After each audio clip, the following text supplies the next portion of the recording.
कि हमारे द्वारा असद व्यय जब किया जाता है तो ठाकुर जी को बड़ी पीड़ा होती है। असद व्यय कैसे कैसे? ठाकुर जी को तो पूजते नहीं, ठाकुर जी को तो वंदन करते नहीं, पर जगह जगह छोटे छोटे क्रियाओं में अपने पैसे खर्च करते हैं। यहां पर ये करवाने से घर में ऐसा हो जाएगा, यहां ये करने से ऐसा हो जाएगा, इनको भी पूज आओ, उनसे ऐसा हो जाएगा, उनको भी पूज लो, ऐसा हो जाएगा। प्रणाम सबको करो, वंदन सबको करो, सिर सबके सामने झुकाओ, पर हृदय में स्थान एक को ही दीजिए।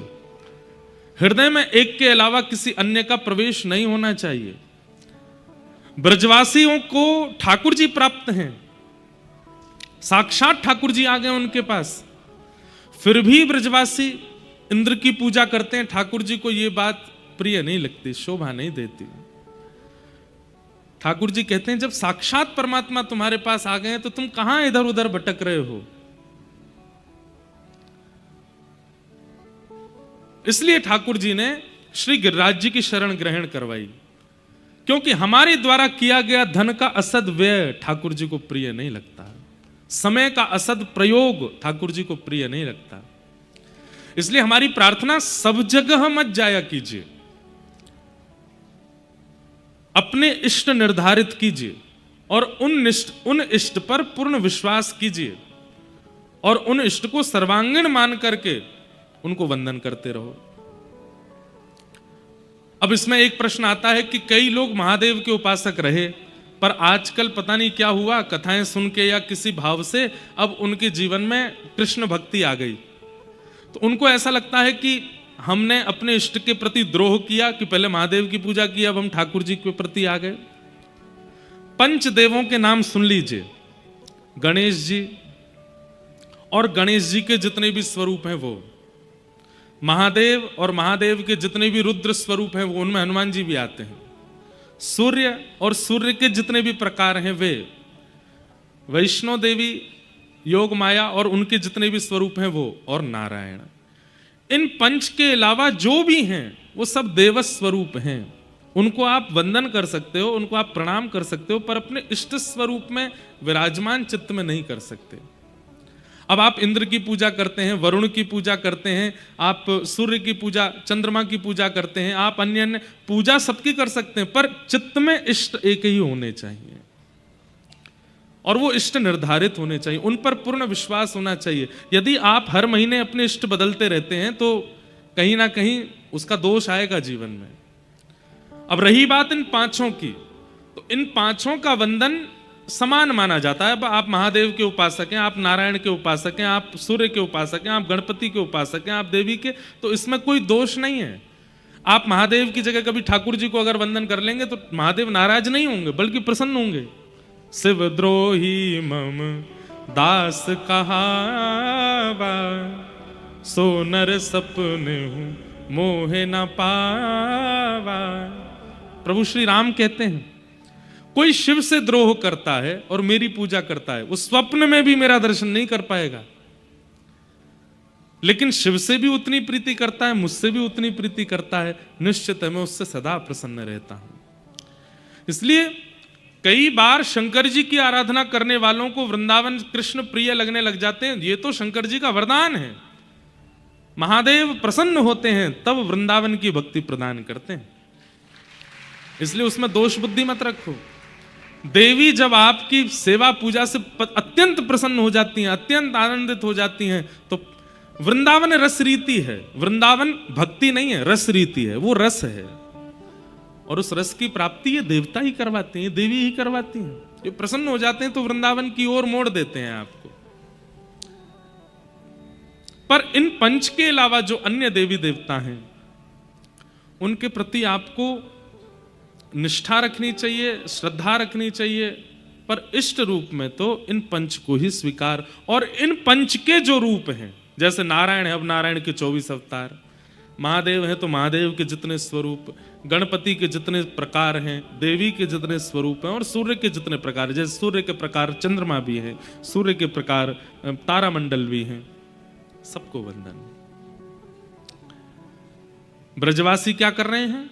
इंद्र की पूजा करते हैं।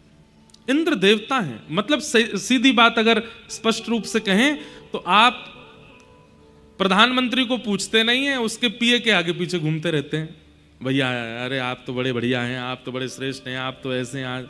अरे भाई सीधे प्रधानमंत्री से जब आपका संपर्क है तो उन्हीं से बात करो। उनके नीचे कार्यकर्ताओं से आपको इतनी लगने की क्या आवश्यकता है। ठीक वैसे ही ये तो कार्यकर्ता गण है, कार्यकर्ता गणों को तो केवल प्रणाम करना चाहिए, उनको तो केवल वंदन करना चाहिए, अपना संपर्क तो प्रधान से होना चाहिए। ब्रजवासी इंद्र की पूजा करते हैं, ठाकुर जी बोले मैं मिल गो फिर भी इंद्र की पूजा करें, लेकिन ये मुंह को जय जय माने भी तो ना है, तो कहा करूं। ठाकुर जी कहते हैं मैं भगवान हूं, मेरी पूजा करो। ब्रजवासी कहें लाला दोबारा बोलियो कौन है? बोले भगवान हूं। बोले मोह दोनों आवे ना, तू भगवान है? तब ठाकुर जी बोले मुझे तो पूजेंगे नहीं, तो मेरा ही सब्स्टिट्यूट है, मेरा ही स्वरूप है गिरिराज जी, उनकी पूजा करवाता हूं। तब ठाकुर जी ब्रजवासियों को लेकर के गिरिराज जी गए और श्री गिरिराज बाबा के पूजन करवाया, परिक्रमा करवाई, अर्चना करवाई, 56 भोग लगवाए और स्वयं ही एक और रूप धारण करके, चतुर्भुज रूप धारण करके श्री गिरिराज जी पर प्रकट हो गए। बोलो गोवर्धन नाथ की। 4 भुजा वाले गिरिराज जी जैसे प्रकट भये, ब्रजवासी बोले अरे लाला देवता आ गयो, देवता प्रकट है गयो, देवता प्रकट है गयो। ठाकुर जी बोले प्रणाम करो, वंदन करो, पूजा करो। सब ब्रजवासियों ने जाके पूजा करी। कई ब्रजवासी तो ऊपर चढ़ गए गिरिराज जी पे और चतुर्भुज रूप में जो गोवर्धन नाथ प्रकट हुए उनके हाथ स्पर्श करके देख रहे हैं असली हैं कि नकली हैं, ये असली देवता तो है। मधुमंगल श्रीदामा ठाकुर जी के पास आए और ठाकुर जी से आके बोले लाला जी गिरिराज बाबा बिल्कुल तेरे जैसे ही लगे देखवे में, तेरो नेक और अधिक श्रृंगार कर देंगे, बढ़िया वारो मुकुट पहना देंगे, नेक विशेष श्रृंगार कर देंगे तो ऐसा लगेगा तू ही गिरिराज बाबा है का। तेरी और गिरिराज बाबा की शक्ल बड़ी मिले। वो ठाकुर जी तो प्रकट हो गए एक और रूप में। ठाकुर जी बोले तुम नहीं जानो, मैं अपनी गैया चरावे आऊं यहां पे और जा गैया को दूध मैं पीऊं, वही गैया को दूध ये गिरिराज बाबा पीवे। एक ही गैया के दूध पीवे के बजे थे हम दोनों उनको चेहरा मिले। श्री दामा बोलो लाला गैया को दूध पीवे तो चेहरा कैसे मिल गो? चो तेरी मैया के तू और तेरी बहन दोनों ने दूध पियो, दोनों उनको चेहरा मिले कि ना मिले? श्री दामा बोलो हाँ लाला चेहरा तो मिले हम दोनों उनको। बोले जैसी तेरी बहन लगे वैसे ही तू लगे, क्योंकि एक ही मैया को दूध पियो, यही हमारे एक ही गैया को दूध पियो, हमारे हमारो चेहरा मिले। इतने में मधुमंगल बोलो लाला एक बात और बता। बोले कहा गैया को दूध तो बछड़ा भी पीवे, हमारो चेहरा बछड़ा ते काई गुना मिले, तो बछड़ा और हम अलग अलग काई कुएं। ये बात हम क्यों सुना रहे हैं आपको पता है? ब्रजवासी भोले कितने हैं, ब्रजवासी सीधे कितने हैं। ठाकुर जी की प्राप्ति में ज्ञान आवश्यक है, ठाकुर जी की प्राप्ति में भक्ति आवश्यक है, वैराग्य आवश्यक है, योग आवश्यक है, पर इन सबसे भी अधिक सहजता आवश्यक है, सरलता आवश्यक है। व्यक्ति क्या करता है ज्ञान चुन लेता है पर सहज नहीं बन पाता, भक्ति चुन लेता है पर सहज नहीं बन पाता, योग चुन लेता है पर सहज नहीं बन पाता। आप कभी भी अत्यंत ज्ञानी व्यक्ति से मिलो, अपने ज्ञान का अभिमान लिए बैठा है। आप तपस्वी व्यक्ति से मिलो, तपस्या का अभिमान लिए बैठा है। आप योगी व्यक्ति से मिलो, वो योग का अभिमान लिए बैठा है। इसीलिए भगवत प्राप्ति नहीं हो पाती। लेकिन आपके पास ज्ञान नहीं है, भक्ति नहीं है, योग नहीं है, वैराग्य नहीं है, लेकिन सहजता है, सरलता है, सीधापन है, ठाकुर जी मिल जाएंगे। सीधी बात, घर आए मेहमान को सब्जियां परोस दी, घर आए मेहमान को दाल परोस दी, घर आए मेहमान को मिष्ठान दे दिया, लेकिन रोटी नहीं परोसी, पेट कैसे भरेगा उसका? हम ज्ञान मार्ग चुन लेते हैं, ज्ञान मार्ग सब्जी है, वैराग्य मार्ग भी सब्जी है, योग मार्ग मिष्ठान है, लेकिन भूख की निवृत्ति तो सहजता सरलता रूपी रोटी से ही होती है, वो हम लेते नहीं है। सरल बनो। नित्य ठाकुर जी के आगे हाथ जोड़ के एक प्रार्थना किया करो, क्या ठाकुर जी हमें सरल बना दो। हम बहुत आडंबर में आ चुके हैं, हम बहुत दिखावा करने लगे हैं, हम बहुत असहज हो गए हैं, हमें सरल बना दीजिए। नित्य ठाकुर जी से प्रार्थना किया करो, सहज बने हम, सरल बने हम, बचपन में जब हम स्कूल जाते थे तो स्कूल में एक प्रेयर होती थी, हमको मन की शक्ति देना, मन विजय करे, दूसरों की जय से पहले खुद को जय करे। जब हम ये प्रेयर गाते थे तो बच्चे स्कूल में कहते, बोले प्रेयर में क्या सिखाते? बोले क्या सिखाते? बोले टीचर को बाद में गुड मॉर्निंग करो, पहले खुद को कर लो, माता पिता को बाद में प्रणाम करो, पहले खुद के पांव छू लो। ये अर्थ नहीं है उसका। अर्थ क्या है? स्वयं पहले सुधार लीजिए, स्वयं को पहले सहज बना लीजिए, स्वयं को पहले योग्य बना लीजिए, फिर दूसरों की योग्यता देखिए, दूसरों की योग्यता पर जय जय करिए।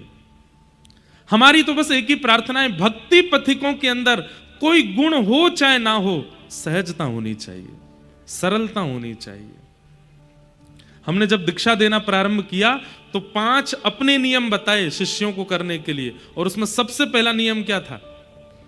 अगर मुझे पता चला कि मेरे द्वारा दीक्षित शिष्यों ने किसी अन्य आचार्य का अपराध या अपमान या गलत शब्द, गलत भावना रखी है, उसी दिन हम अपने शिष्य का त्याग कर देंगे। आप अन्यों की निंदा नहीं कर सकते, आप दूसरों की अवहेलना नहीं कर सकते, आपको सबको प्रणाम करना है, चाहे वो आचार्य जैसे हैं, सबको वंदन करना है, क्योंकि वंदन सहजता सिखाती है। दूसरों के आगे झुकना, इससे सहजता आती है। आप कोई छोटे थोड़ी हो जाओगे किसी को प्रणाम कर लोगे तो। कई लोगों को हमने देखा है वो प्रणाम करने में संकोच करते हैं। क्यों? प्रणाम कीजिए, वंदन कीजिए, सबको आगे झुकिए, उससे सहजता आती है, सरलता आती है। हमारी स्थिति ऐसी बन गई है कि हम सबसे व्यक्तिगत मिल नहीं पाते, पर सत्य बताएं इच्छा बहुत होती है कि सबसे मिलें, सबकी बात सुने, सबके पास बैठें, सबके, लेकिन अब मिलने वाले आ गए 100 लोग, 100 में से 80 लोगों की इच्छा तो केवल फोटो खिंचाने की है, ना उनको बात करने का है, ना उनको कोई जिज्ञासा है, ना उनकी कोई इच्छा है। उनका इच्छा तो केवल एक है, फोटो खिंच जाए महाराज जी के संग। और फोटो खिंचाने के चक्कर में कभी पैर भी धर देते हैं, कभी कोहनी भी मार देते हैं। आज तो कईयों ने बाल भी खींच लिए, वो तो बढ़िया हमारे असली बाल हैं। कई लोग जिनके असली नहीं है वो अगर हमारी जगह होते तो क्या ही होता पता नहीं। सहज बनो, सरल बनो, दीन बनो, दैन्यता चित्त में लाओ, क्योंकि भगवत प्राप्ति के लिए ये अति आवश्यक गुण है। हां, आपकी इच्छा अगर भगवत प्राप्ति की नहीं है, आप बस अपना जीवन आनंद से जीना चाहते हो, ठाकुर जी मिले नहीं मिले इसकी कोई चिंता नहीं है, तो आप चाहे जैसे रहो, ज्ञान मार्ग में रहो, भक्ति मार्ग में रहो, वैराग्य मार्ग में रहो, बिल्कुल सहज मत रहो, असहज रहो, सब चीजों में श्रेष्ठ प्राप्त हो जाओ, अत्यंत ज्ञानी हो जाओ, अत्यंत योगी हो जाओ। लेकिन किंचित भी भावना यह है कि मेरे प्राण निकले उससे पहले मुझे श्री राधारमण जी का दर्शन करना है, मेरे प्राण निकले उससे पहले राधा वल्लभ जी का अनुभव करना है, तो सहज बनना पड़ेगा, सरल बनना पड़ेगा, क्योंकि ठाकुर जी को सरल ही प्रिय है, सहज ही प्रिय है। यदि ज्ञानी को मिलना होता तो ठाकुर जी मधुमंगल, श्रीदामा, तन सुखा, मन सुखा, धन सुखा, इनको कभी सखा नहीं बनाते। यदि धनवान से मिलना होता तो सबरी के यहां कभी नहीं जाते। रूपवान से मिलना होता तो कुब्जा के ऊपर कृपा कभी नहीं करते। इन सब पर कृपा का ये प्रमाण है कि ठाकुर जी को और कुछ प्रिय नहीं है, सहजता प्रिय है, सरलता प्रिय है, दीनता प्रिय है। इसलिए दीन बनो और नित्य ठाकुर जी से प्रार्थना करो कि हमें दीन बनाओ, हमें सरल बनाओ, हमें सहज बनाओ। ब्रजवासी बड़े सीधे हैं। अब हम आप सब लोग होते और हमारे सामने अगर ठाकुर जी 4 भुजा धारण करके प्रकट हो गए होते, हम इतने चतुर हैं, हम पहचान जाते कि ठाकुर जी ही प्रकट हुए हैं। पर ब्रजवासी इतने भोले हैं, ठाकुर जी तो कह रहे हैं लाला देवता प्रकट हुए, तेरे जैसे ही दिख रहा है। और ठाकुर जी भी सरलता में कह रहे हैं एक एक गैया को दूध पियो या हमारे चेहरा मिल लो। तो ब्रजवासी मान भी गए। सरलता।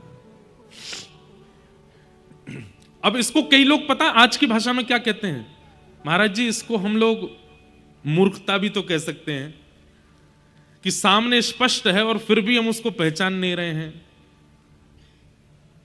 मूर्खता अलग होती है, सहजता और सरलता को आप इस शब्द से मत जोड़िएगा। कबीरदास, उनकी पत्नी का नाम संभवतः जिझाई नाम था उनकी पत्नी का। कबीरदास सूर्य के प्रकाश में बैठे बैठे अपनी पत्नी से कह रहे हैं, अरे सुनो। पत्नी बोली, क्या?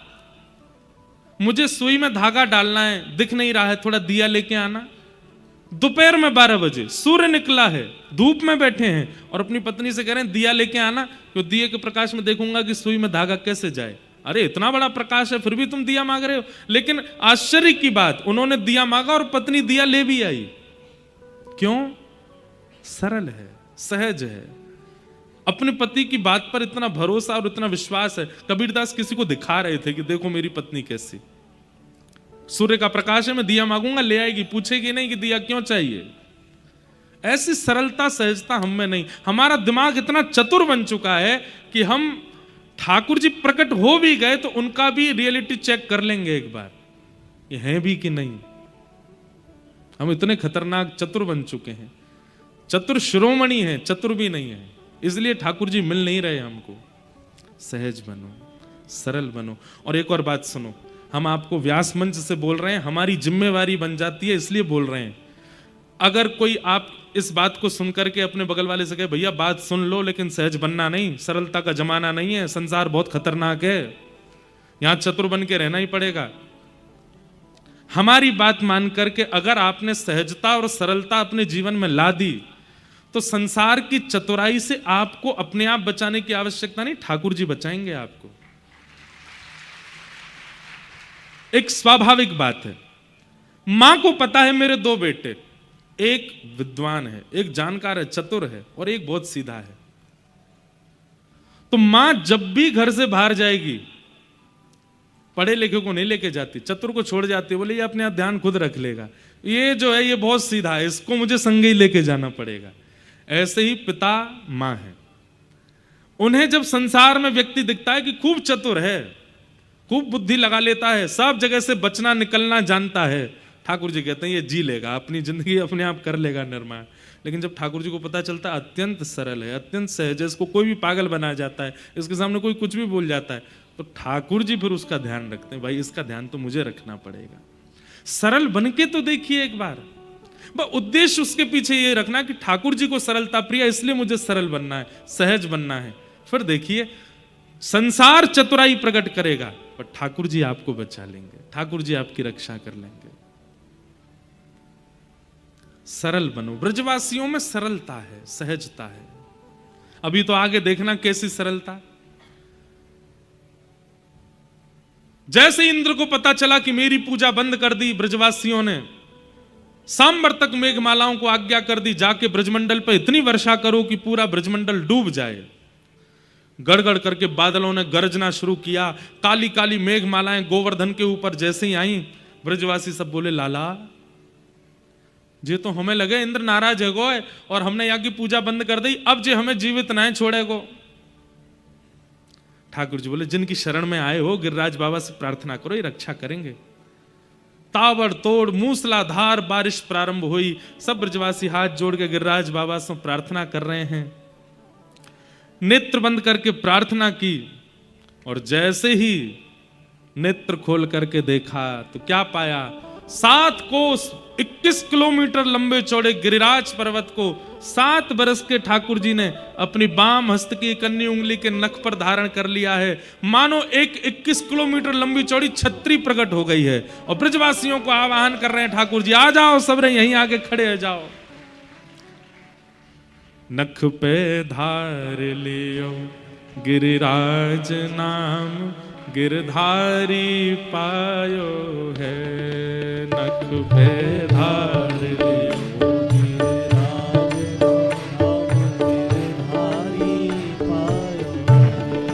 नख पे धार लियो गिरिराज नाम, गिरधारी पायो है। गाइए नख पे धार लियो गिरिराज नाम, गिरधारी पायो है। हमारे हमारे ब्रज का रसिया है। जैसे आपके बुंदेलखंड में भी कुछ गाते हैं, सब जगह की प्रसिद्ध गायन की एक शैली होती है। ये हमारे ब्रज के रसिया हैं, ठाकुर जी को बहुत प्रिय लगते हैं। इसलिए हमारी प्रार्थना, करताल बजा के सब लोग गाओ, बड़े सरल हैं। नख पे धार लियो गिरिराज नाम, गिरधारी पायो है।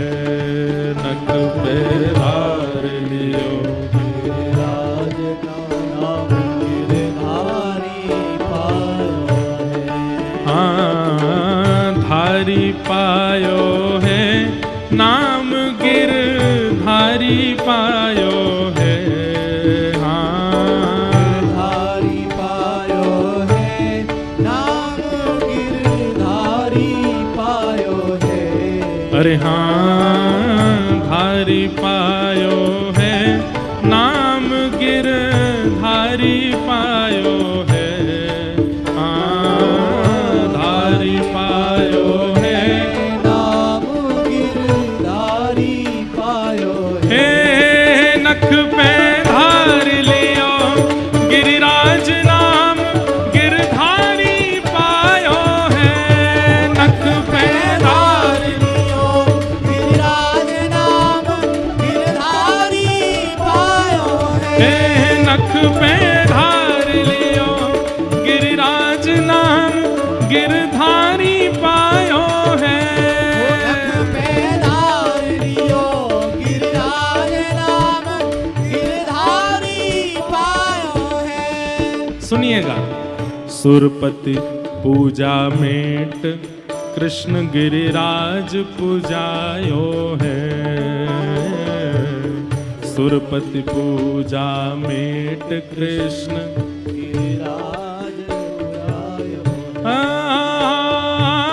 सुरपति पूजा मेट, कृष्ण गिरिराज पूजायो है। सुरपति पूजा में कृष्ण गिरिराज पुरायो है। ओ 1.25 मण सामग्री को भोग लगायो है। हाँ, 1.25 मण सामग्री को भोग लगा। हमारे ब्रज के साहित्य में वर्णन है कि ब्रजवासियों ने कितना भोग लगाया। 56 भोग में बोले गिरिराज पर्वत जितना ही लंबा चौड़ा प्रसाद का पर्वत प्रकट हो गया सामने। 2 पर्वत प्रकट हो गए, एक तो गिरिराज जी, दूसरे प्रसाद का पर्वत। 1.25 मन सामग्री उसका भोग लगा है। हाँ, 1.25 मन सामग्री को भोग लगायो है। ओ 1.25 मन सामग्री को भोग लगा।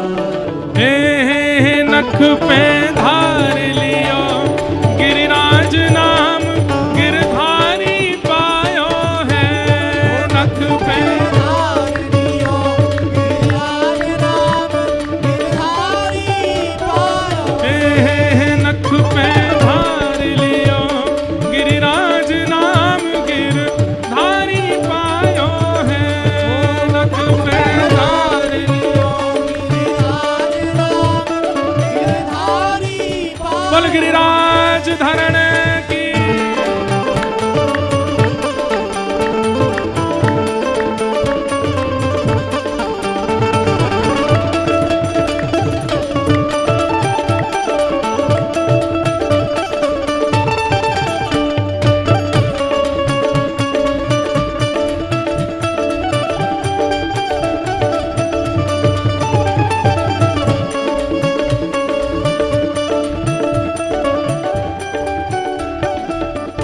तब पड़ी स्वर्ग में खबर, हाँ पड़ी स्वर्ग में खबर, क्रोध सुरपति को आयो है। पड़ी स्वर्ग में खबर, क्रोध हाँ पड़ी स्वर्ग में खबर, क्रोध सुरपति को आयो है।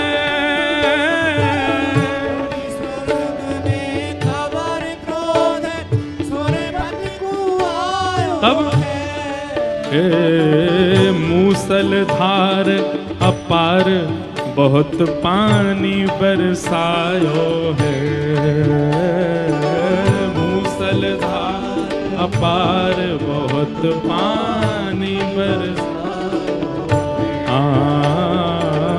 मूसलधार अपार बहुत पानी बरसायो है।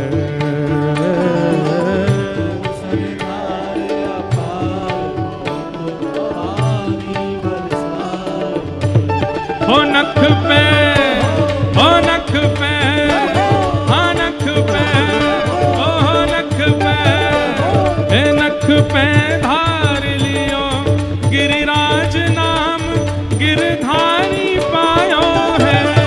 नख पे धार लियो गिरिराज नाम गिरधारी पायो हे नख पे धार लियो गिरिराज नाम गिरधारी पायो है।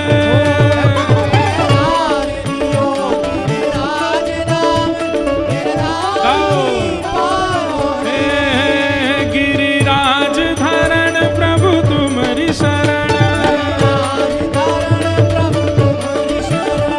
गिरिराज धरण प्रभु तुम्हारी शरण।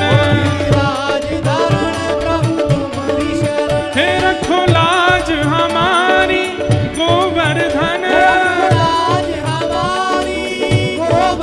हे रखो लाज हमारी गोवर्धन। ओ गिरिराज धरण प्रभु तुम्हारी शरण,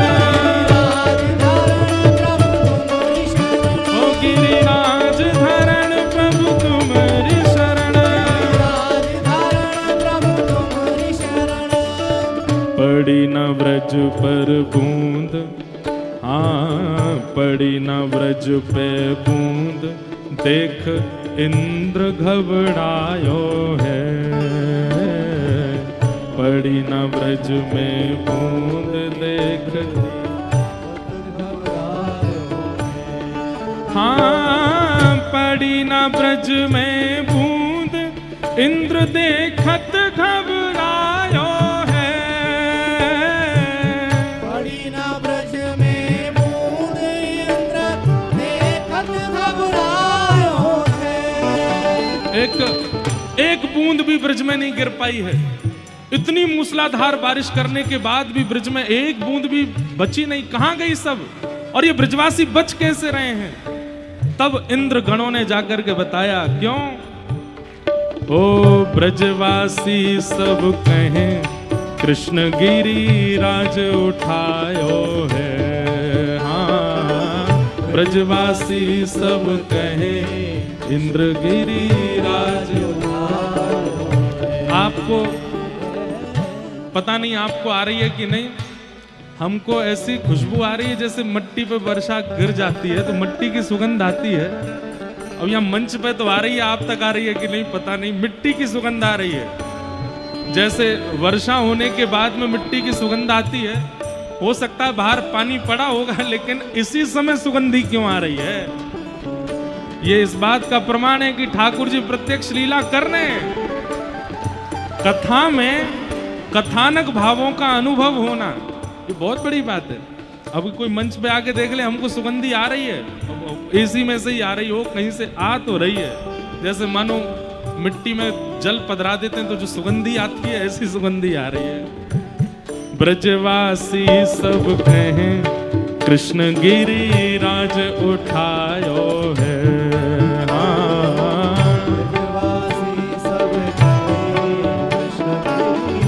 भुजा उठा के कहो, हे नख पे, हो नख पे, हाँ नख पे, हो नख पे, हे नख पे, हो नख पे, हे नख पे धार लियो गिरिराज नाम गिरधारी पायो है।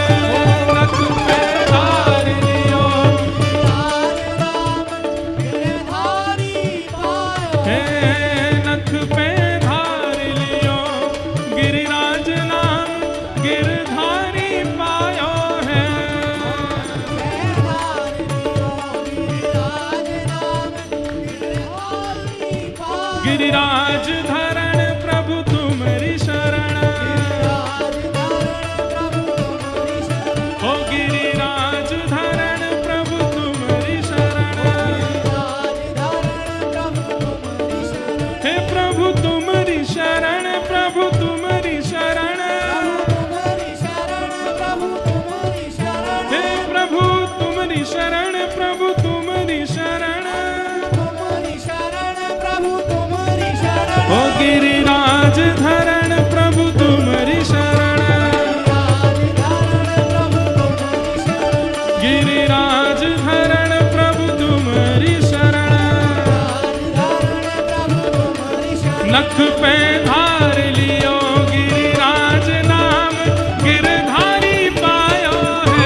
बात है बंसी वारे, शाबाश, विराज जाओ भाई।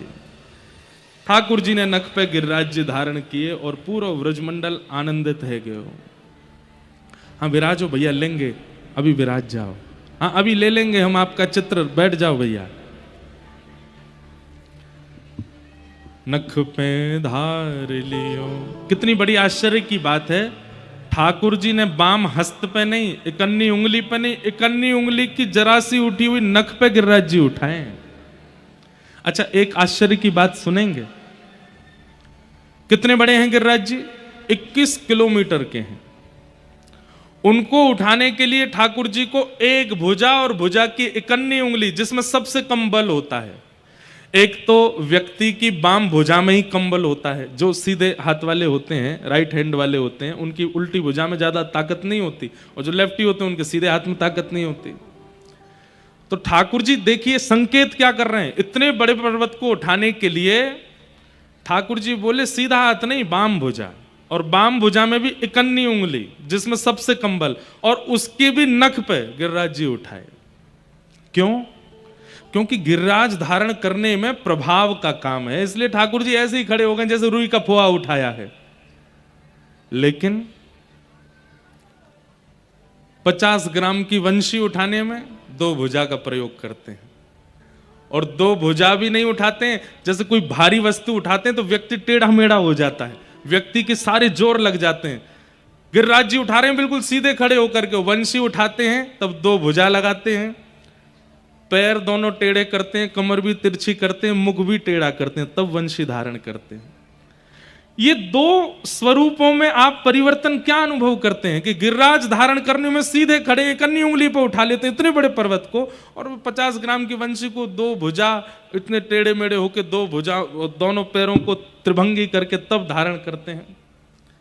गिरिराज धारण प्रभाव प्रकट कर रहा है, और प्रभाव में ठाकुर जी ज्यादा जाते नहीं, लेकिन वंशी धारण करने से ठाकुर जी भक्तों का आह्वान करते हैं।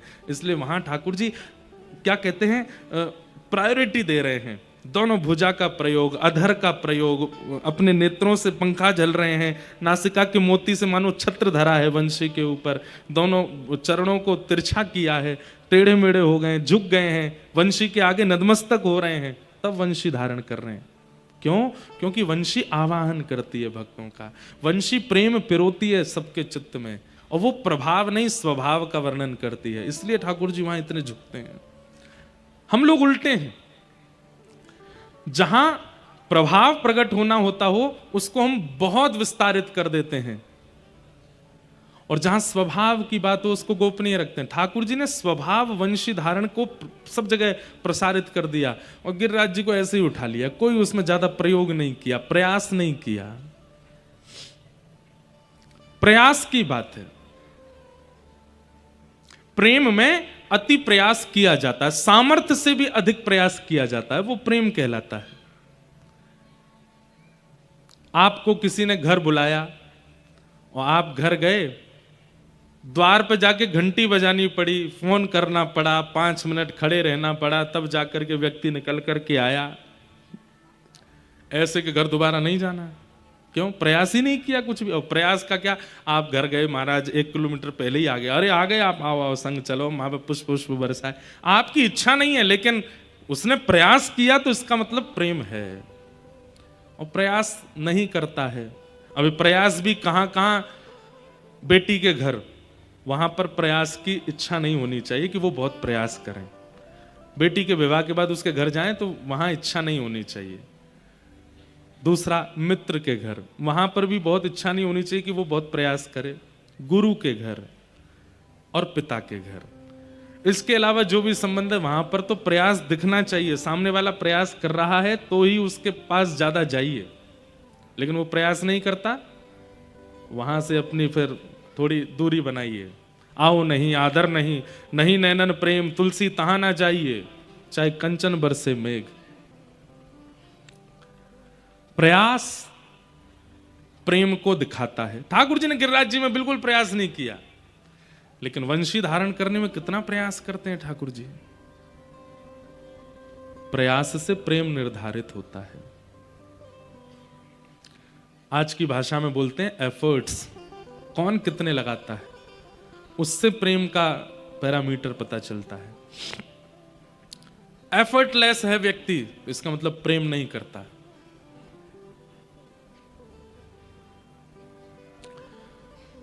ठाकुर जी ने ऐसे ही उठा लिए गिरिराज जी। अब जैसे गिरिराज जी उठाए, सब ब्रजवासी नीचे आ गए।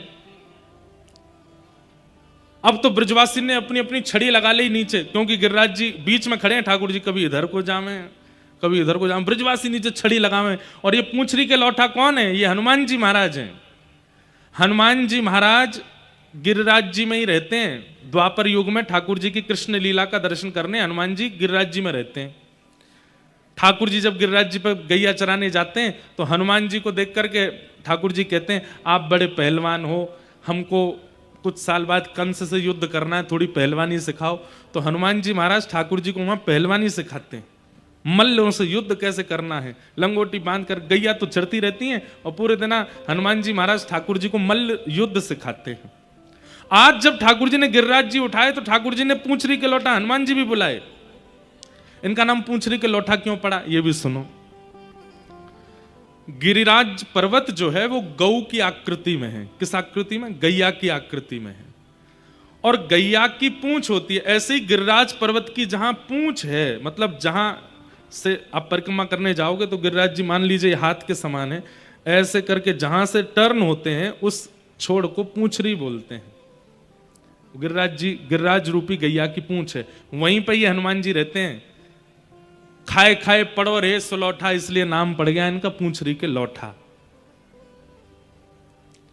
तो हनुमान जी भी आए और जब ब्रजवासी गिरिराज जी ऐसे झूम रहे हैं, बीच में ठाकुर जी खड़े हैं, तो जैसे ब्रजवासी अपनी छड़ी लगावे इतने में ही हनुमान जी भी आवे। हनुमान जी आके अपनी भुजा से गिरिराज जी को ऊपर करें। ठाकुर जी ने पहले कह दिया, आप तो भैया पवन पुत्र हनुमान हो, आप भी हमारी तरह उठा सकते हो। गिरवरधारी दो हैं, ठाकुर जी और श्री हनुमान जी। हनुमान जी भी गिरवरधारी हैं, इन्होंने भी गिरी यानी पर्वत को जो धारण करे। ठाकुर जी ने कही, आप तो पूरी सामर्थ्य रखते हैं, लेकिन ब्रजवासियों को ऐसी दिखाना कि आप भी अपना बल लगा रहे हो। तो हनुमान जी भी ब्रजवासियों के संग जामे और जैसे कहते हैं जोर लगा के हई सा, ऐसे ही हनुमान जी जैसे ही गिरिराज जी को ऊपर करें, सब ब्रजवासी चिल्लामे पूंछरी के लौठा की हुप हुप। और जैसे ही हुप हुप करें तो गिरिराज जी ऊपर हो जाएं और जैसे ही समान हो, मैं तो सब ब्रजवासी कहें क्या बात है वंशी वारे, शाबाश। इसलिए ये जय जयकार ठाकुर जी को बड़ा प्रिय है। पूंछरी के लौठा की हुप हुप प्यारे।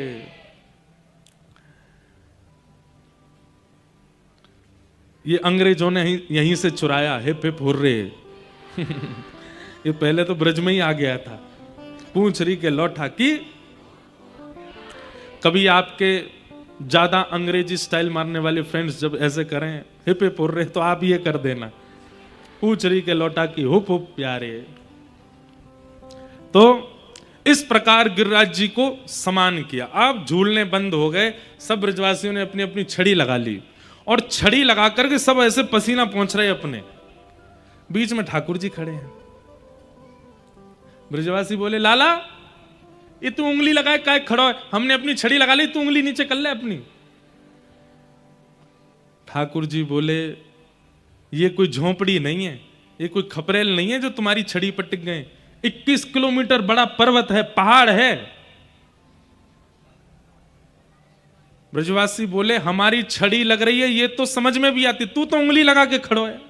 लाला ये कोई रुई को फुआ ना है जो तू ऐसे खड़ो है। ठाकुर जी बोले, आप अपनी छड़ी हटा लो, हमने गिरिराज जी धारण कर रखे हैं। सब ब्रजवासी बोले, हम बे तेरी उंगली पर टिक रहे हैं ये गिरिराज जी। बोले, और नहीं तो क्या तुम्हारी छड़ी पर टिक रहे हैं? बोले, और नहीं तो हमारी छड़ी पर टिक रहे हैं। ठाकुर जी बोले, तो हम अपनी उंगली हटा लें? हाँ लाला नीचे कर ले, बैठ जा, तू तो आराम से बैठ नीचे, हमने छड़ी लगा ली अपनी। ब्रजवासी बोले, देख, ठाकुर जी बोले, देख लो संभाल लेना। बोले, हम संभाल लेंगे, तू हटा ले। जैसे ही ठाकुर जी ने नेक उंगली नीचे करी, महाराज चट चट चट चट सबकी छड़ियां टूटने लगी। गिरिराज जी गड़गड़ करके नीचे आने लगे। सब ब्रजवासी बोले, लाला संभाल संभाल संभाल। ठाकुर जी ने फिर से अपनी उंगली लगाई। अब तो दूर दूर तक एक भी छड़ी नहीं है।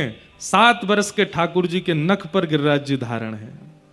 और ये दृश्य देख करके सब ब्रजवासियों के रोंगटे खड़े हो गए, सबकी नेत्र खुले के खुले रह गए। टूटी टूटी छड़ियों को घुमा घुमा के देखें, लाला इस सांची में तेरी उंगली पर टिक रहे हैं। ठाकुर जी बोले हम बे, क्यों? ठाकुर जी बोले हम जय जय हैं या हमारी उंगली पर टिक रहे हैं। ब्रजवासी बोले दोबारा बोलियो लाला, नहीं एक बार और बोलियो, कहा है तू? ठाकुर जी बोले हम जय जय हैं या हमारे टिक रहे हैं। ऐसा कौन सा काम किया आपने जो आप जय जय? अच्छा 6 दिन के मैंने पूतना मारी, 3 महीना के मैंने तृणावर्त मारो, अघासुर मारो, बकासुर मारो, धेनुकासुर मारो, कालिया नाग भगा दियो, सबरे काम तो मैंने किए और फिर मैं जय जय क्यों ना हूं? चल चल बस बस ज्यादा मत बोले लाला, मारी तेने पूतना, बात बना रो, खड़ो खड़ो। ये भोलापन ब्रजवासियों का। हम अगर उस समय होते, हम और आप, तो हम ये बात मान लेते कि ये भगवान है, पर ब्रजवासी नहीं माने। प्रेम में प्रभुता स्वीकार नहीं होती। आप कितने भी श्रेष्ठ हो, कितने भी योग्य हो, दुनिया के लिए हो, पर प्रेमी के सामने तो आप सहज हो, आप योग्य नहीं हो। अगर आप अपनी योग्यता को प्रधानता प्रेमी के सामने देते हो तो आप अपने प्रेम को नष्ट कर रहे हो। तुम जानते नहीं, देखो संसार मेरा इतना सम्मान करता है और तुम ऐसे मेरे साथ व्यवहार करते हो, मैं कौन हूं तुमको पता। ये बात अगर आपके प्रेम भाव में आ रही है तो आप अपने प्रेम को नष्ट कर रहे हो। आप जो भी हैं, आप बाहर हैं, आप अपने प्रेमी के सामने वो नहीं हो सकते। ठाकुर जी ने कितनी बार कहा है ब्रज लीला में कि मैं भगवान हूं, लेकिन ब्रजवासी ऐसे धूल डाल देते हैं इस बात पे, लाला तू या बातें मत कहकर, तू जो कहेगो सब स्वीकार है, पर हम इस बात को नहीं मानेंगे कि तू भगवान है, तू तो हमारा लाला है।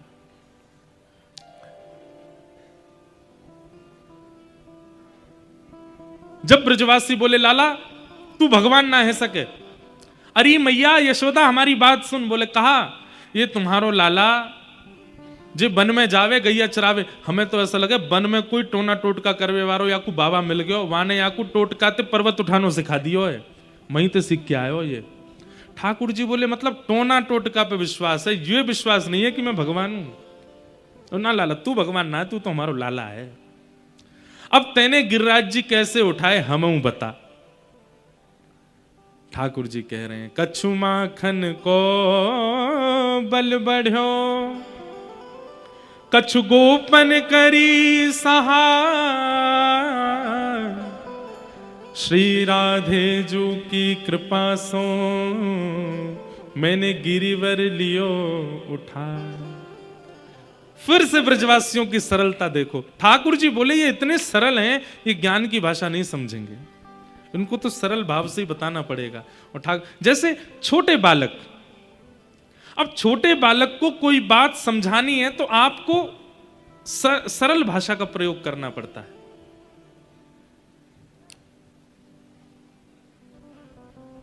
अब छोटे बालक हमको देखते हैं तो अपने माता पिता से कुछ पूछ लेते हैं, ये महाराज जी रेड रेड क्या लगाते हैं, ये महाराज जी ऐसे कपड़े क्यों पहनते हैं, महाराज जी ने नीचे क्या पहन रखा है। वो बात अलग है कि दुर्भाग्य है क्योंकि ये भारतीय वेशभूषा तो यही है, वो जो पहन रहे हैं वो वेस्टर्न है, उसके बारे में उनको पूछना चाहिए। इसके पर फिर भी तो फिर माता पिता उनको बड़ी सरल, महाराज जी ना जय जय की पूजा करते हैं इसलिए ऐसे पहनते हैं, इसलिए ऐसे रहते हैं, इसलिए ये लगाते हैं। उनको फिर ज्ञान मार्ग नहीं बताना पड़ता, क्योंकि बालक सरल है, क्योंकि बालक सहज है, क्योंकि बालक भोला है, इसलिए उसको सरल बात बतानी पड़ती है। घर में कभी किसी की मृत्यु हो जाती है तो बालक अगर देख लेते हैं तो घबरा जाते हैं, पूछने लगते हैं इनको क्या हो गया, तो फिर घर वाले यही बोलते, ये थोड़ी समझाएंगे भाई मृत्यु है, अकाट्य सत्य, जो आया है सो जाएगा। ये सब बच्चों को नहीं, बच्चों को दादू सो गए हैं, अभी सो रहे हैं, उठ जाएंगे, अभी सो गए हैं, ऐसे बताना पड़ता है क्योंकि सरल है। ऐसे ही ठाकुर जी भी ब्रजवासियों के सामने सरल भाषा का प्रयोग करते हैं। और कैसी सरल भाषा सुनो, ठाकुर जी कह रहे हैं भैया अरे लड़ो मत, मैं भगवान नहीं हूं। ब्रजवासी बोले हाँ लाला ये तूने सही बात कही, लेकिन अब ये भी तो बताई गिरिराज जी उठाए कैसे। हम बताते हम भी उठा लेंगे। ठाकुर जी कह रहे हैं कछु माखन को बल बढ़ो। अरे गोपियों, तुम सबरी बचपन में मेरी मैया ते जाके शिकायत करती तुम्हारो लाला अपने घर को मक्खन ना खावे, घर घर जाके चुरा के खावे। आज सुनो एक मैया के हाथ से निर्मित मक्खन खाए हो तो मुंह में इतना बल नहीं आतो, या हमारे आप सबन ने मेहनत करके जो मक्खन निकारो मैंने चोरी कर करके खायो, वह माखन के बलते ही इतनी गोपीन की मेहनत को बल मेरी भुजा में आ गयो, मैंने गिरिराज जी उठा लिए। ये लॉजिकल बात नहीं है, ये साइंटिफिक बात नहीं है, ये ज्ञान की बात नहीं है, ये प्रेम की बात है, और प्रेम में लॉजिक नहीं होता। ठाकुर जी कह रहे हैं एक मैया के हाथ के निर्मित मक्खन को खातो तो नेक बल आतो, इतनी सारी गोपीन के हाथ सो मेहनत से निकरो भयो मक्खन खायो, सबरी गोपीन को बल मेरी भुजा में आ गयो। इसको दूसरी बात और कह सकते हैं, एक तो ठाकुर जी सरल भाषा का प्रयोग कर रहे हैं क्योंकि ब्रजवासी सरल हैं, और दूसरी बात ठाकुर जी मान देते हैं, क्रेडिट्स देते हैं, करते खुद हैं पर दूसरों को दे देते हैं। अब पूरा क्रेडिट किसको देती है? गोपियों को। वे तुम्हारी कृपा से मैंने गिरिराज जी उठाए। सब ब्रजवासी ताली बजाने लगे, जय हो गोपीन की जय हो, आप सबकी कृपा से लाला ने गिरिराज जी उठाए। लेकिन ठाकुर जी बोले एक पक्ष नहीं रखना है, गोपियों का पक्ष लिया तो अब गोपों का भी पक्ष लेना है। तब ठाकुर जी दूसरी बात कहते हैं, कछु गोपन करी सहाय। गोप ग्वाल बोले लाला हमने तो मक्खन नाय नकारो, हमने कहा सहायता करी? अरे गोपीन के बल से निकरे भय मक्खन से मैंने गिरिराज जी उठाए, पर ये गिरिराज जी इतनी देर तक मेरी उंगली पर टिक रहे हैं, या मैं आपकी सहायता? बोले कैसे? बोले आप सब टकटकी लगा के मेरी उंगली की ओर देख रहे हैं, तो आप सबन के नेत्रन से आप सबकी ऊर्जा शक्ति निकल के मेरी उंगली में आ गई, मैंने गिरिराज जी उठा लिए। सरल बात। इतने सारे ब्रजवासी आप सब कहां देख रहे हैं? मेरी उंगली की ओर देख रहे हैं। नेक्स्ट इसी उंगली पर इतना बड़ा पर्वत, तो आप सबन की ऊर्जा नेत्रन से निकल के मेरी उंगली में आ गई, मैंने गिरिराज जी उठा लिए। ठाकुर जी तो सरल बात कर ही रहे हैं, ब्रजवासियों को देखो, ब्रजवासी आपस में कह रहे हैं, हाँ तभी हम कहें 2-3 दिन आते हमें कमजोरी क्यों आ गई है, हमारी सबरी ऊर्जा निकल गई है, कहां चली गई है? वो लाला की उंगली में चली गई है। मुझे ये प्रसंग इतना प्रिय इसलिए लगता है कि कितने सरल ब्रजवासी हैं जिनके लिए ठाकुर जी बिक गए। हम सरल नहीं हैं। ब्रजवासियों ने 56 भोग खोल लिए, जो गिरिराज जी का भोग लगाया, और खाने लगे। ठाकुर जी बोले ए रे ब्रजवासियों से कहा कर रहे हो, मैं यहां पे उंगली पे गिरिराज जी धारण करके खड़ा हूं, ने को हिल ना सकूं, तुम सबरे यहां भोग लगा रहे हो? लाला तै नहीं तो अभी कही कि हम सबरे तेरी उंगली की ओर देखें तो हमारी शक्ति तेरी उंगली में चली जाए। अब हम खामेंगे, हम में शक्ति बनेगी, हम फिरते तो देख लेंगे, तो हमारी शक्ति फिरते तो में आ जाएगी। ठाकुर जी बोले बढ़िया खाओ चकाचक। गिरिराज धारण एक ट्रेजेडी थी, एक घटना थी, पर ठाकुर जी ने उसको उत्सव बना दिया। ब्रजवासियों के लिए वो महोत्सव बन गया। श्री राधे जू की कृपा सो मैंने गिरिवर लियो उठाए।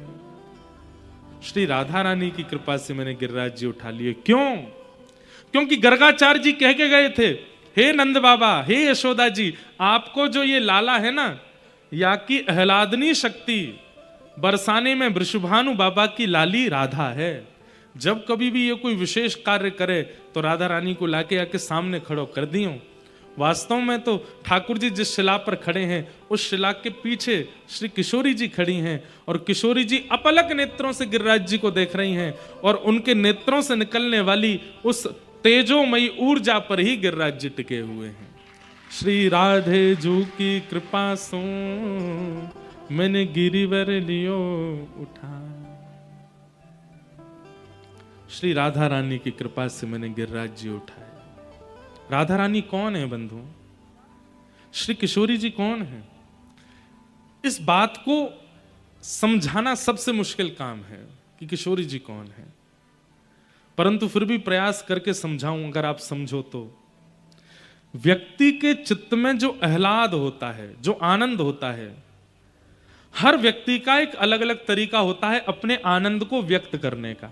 किसी व्यक्ति को बहुत आनंद आता है तो वो खाता है, किसी व्यक्ति को बहुत आनंद आता है तो वो घूमता है, किसी व्यक्ति को बहुत आनंद आता है तो वो नाचता है, किसी व्यक्ति को बहुत आनंद आता है तो वो हंसता है, किसी व्यक्ति को बहुत आनंद आता है तो वो रो जाता है।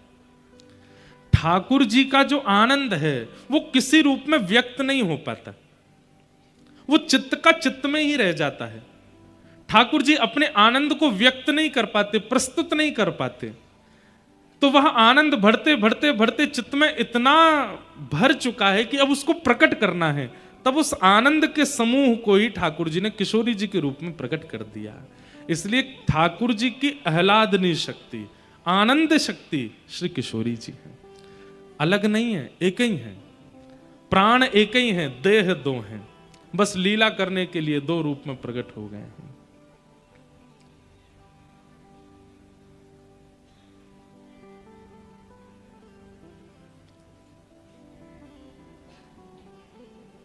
आहा, वो किशोरी जी हैं, हमारे नित्य किशोर अजन्मा, बिहरत एक प्राण दो तनमा। दो तन में एक प्राण रहते हैं, वही राधा कृष्ण है। इनके तत्व को और इनके रहस्य को जानना सबके बस की बात नहीं है। ये देह दो दिखते हैं पर प्राण एक ही हैं। जब भगवान मोहिनी बनकर के प्रकट हुए, सबको कथा पता है, मोहिनी अवतार जब ठाकुर जी ने धारण किया, सारे देवता, सारे दैत्य, तीनों लोग ठाकुर जी के रूप पर न्योछावर हो गए। इतने सुंदर बन के ठाकुर जी आए, सिवाय एक के। कौन? सूर्य नारायण। सूर्य नारायण मोहित नहीं हुए। सूर्य नारायण तो भावुक हुए ठाकुर जी के रूप को देख के, और सूर्य नारायण की इस भावुकता पर ठाकुर जी रीझ गए। बोले कि मोहिनी भगवान बोले, सूर्य सब मेरे रूप पर मोहित हो रहे हैं, पर तुम भावुक क्यों हो रहे हो? तब सूर्य नारायण बोले, सबकी इच्छा हो रही है कि हम आपसे ब्याह कर लें, इतने सुंदर आप बन के आए हो, पर मेरी इच्छा हो रही है कि आप जैसी बेटी हो मेरी, आप जैसी पुत्री हो मेरी। इतनी सुंदर, इतनी सुकुमारी पुत्री को मैं जन्म दूं, ये मेरी इच्छा हो रही है आपको देख के, उसका मैं कन्यादान करूं, ये मेरी इच्छा हो रही है। ठाकुर जी मोहिनी रूप में बोले, चिंता नहीं करो, पूरे विश्व को मोहित करने वाली मोहिनी और इस मोहिनी को भी अपने रूप पर मोहित करने वाली श्री राधा बन करके हम तुम्हारे यहां जन्मेंगे, और तुम ही, सूर्य ही वृषभानु बन करके आए बरसाना में और उनके यहां जन्मे। ठाकुर जी का ही। अब राधा रानी कैसे प्रकट हुई? जब वृषभानु जी ने तपस्या की, तब वैकुंठ में भगवान ने प्रतिबिंब में, शीशे में अपने आप को देखा और अपने रूप को ही गौर वर्ण कर दिया। श्री लक्ष्मी जी की चुनरी पहन ली, अपने केश खोल दिए, कानों में कुंडल, आंखन में काजल, मुख, माथे पर सुंदर बिंदी, कंठे में कड़ूला आदि जब धारण किए, श्री कृष्ण का ही प्रतिबिंब किशोरी जी प्रकट हो गई।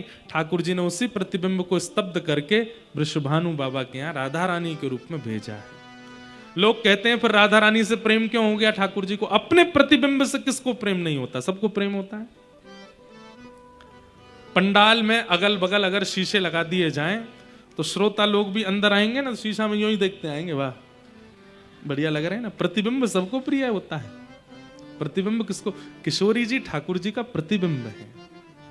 बस वो लीला करने में दो रूप में दिखाई देते हैं, और रसिक जनों के लिए, जिनको संसार से मतलब नहीं, जिनको मुक्ति से मतलब नहीं, जिनको और कोई व्यवहार नहीं, प्रिया प्रियतम का निष्काम प्रेम जिनका सर्वधन है, उनके लिए किशोरी जी प्रकट हुई हैं।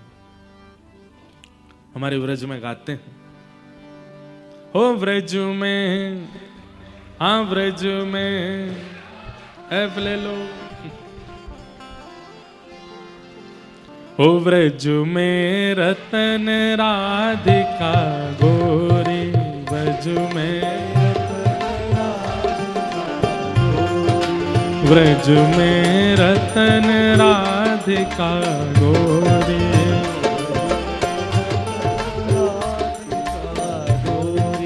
हे राधिका गोरी, राधिका गोरी, राधिका गोरी, राधिका गोरी, राधिका गोरी, राधिका गोरी,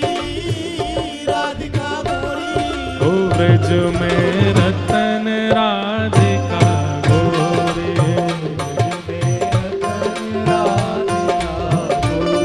ओ व्रज में रतन राधिका गोरी। आइए, हे राधिका गोरी, राधिका गोरी,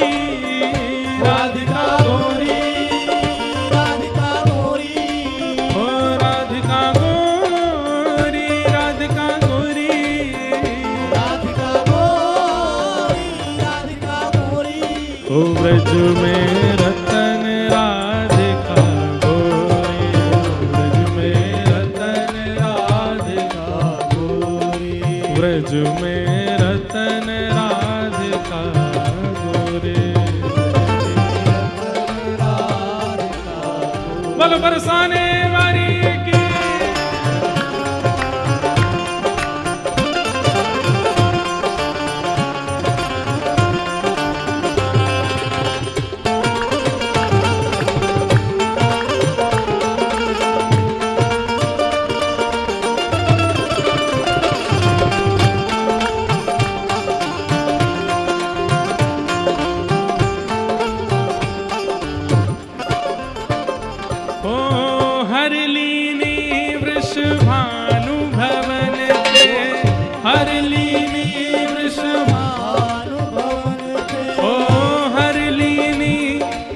भानु भवन ते हे वृषभानु भवन ते वृषभानु भवन ते ओ हरिलीनी वृषभानु भवन ते ओ नंद सुवन की जोड़ी, नंद सुवन की जोड़ी, ओ नंद सुवन की जोड़ी, नंद सुवन की जोड़ी। ओ ब्रज में, ओ ब्रज में, ओ ब्रज में रतन राधिका गोरी, ब्रज में रतन राधिका गोरी, ओ ब्रज में रतन राधिका गोरी, ब्रज में हाँ राधिका गोरी, राधिका गोरी, राधिका गोरी, राधिका गोरी ओ राधिका गोरी, राधिका भोरी, राधिका गोरी राधिका गोरी।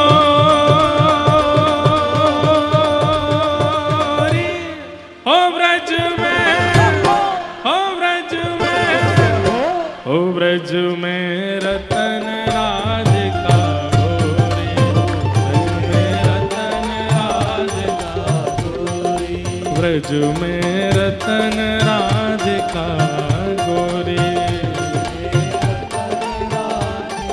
श्री राधा रानी की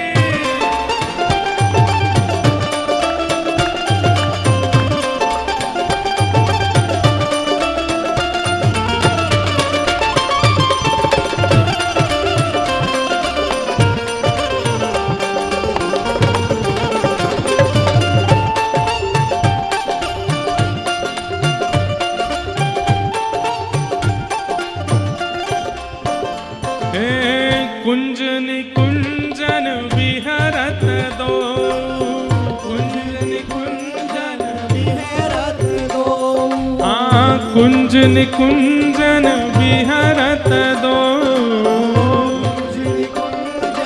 विहरत दो, हाँ विहरत दो, विहरत दो, हे रमणत दो, रमणत दो, हे कुंज निकुंजन विहरत दो,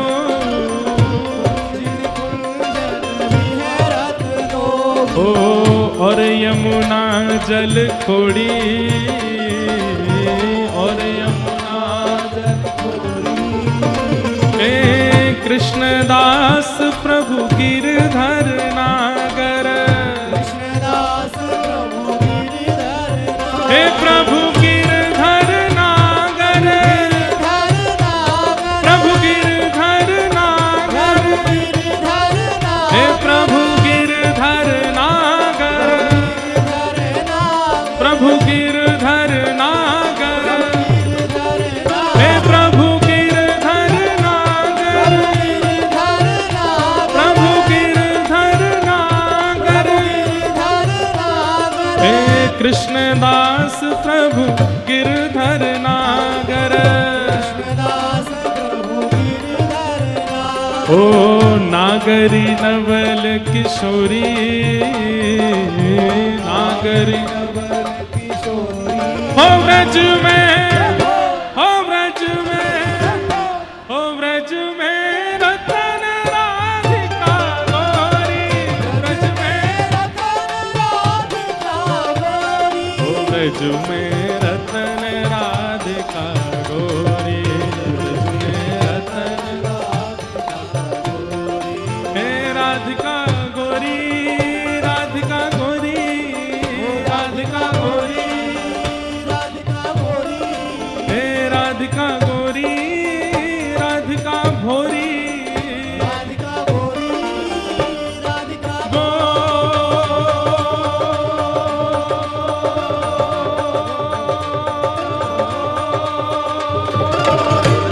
हो व्रज में, हो व्रज में, हो व्रज में रतन राधिका गौरी,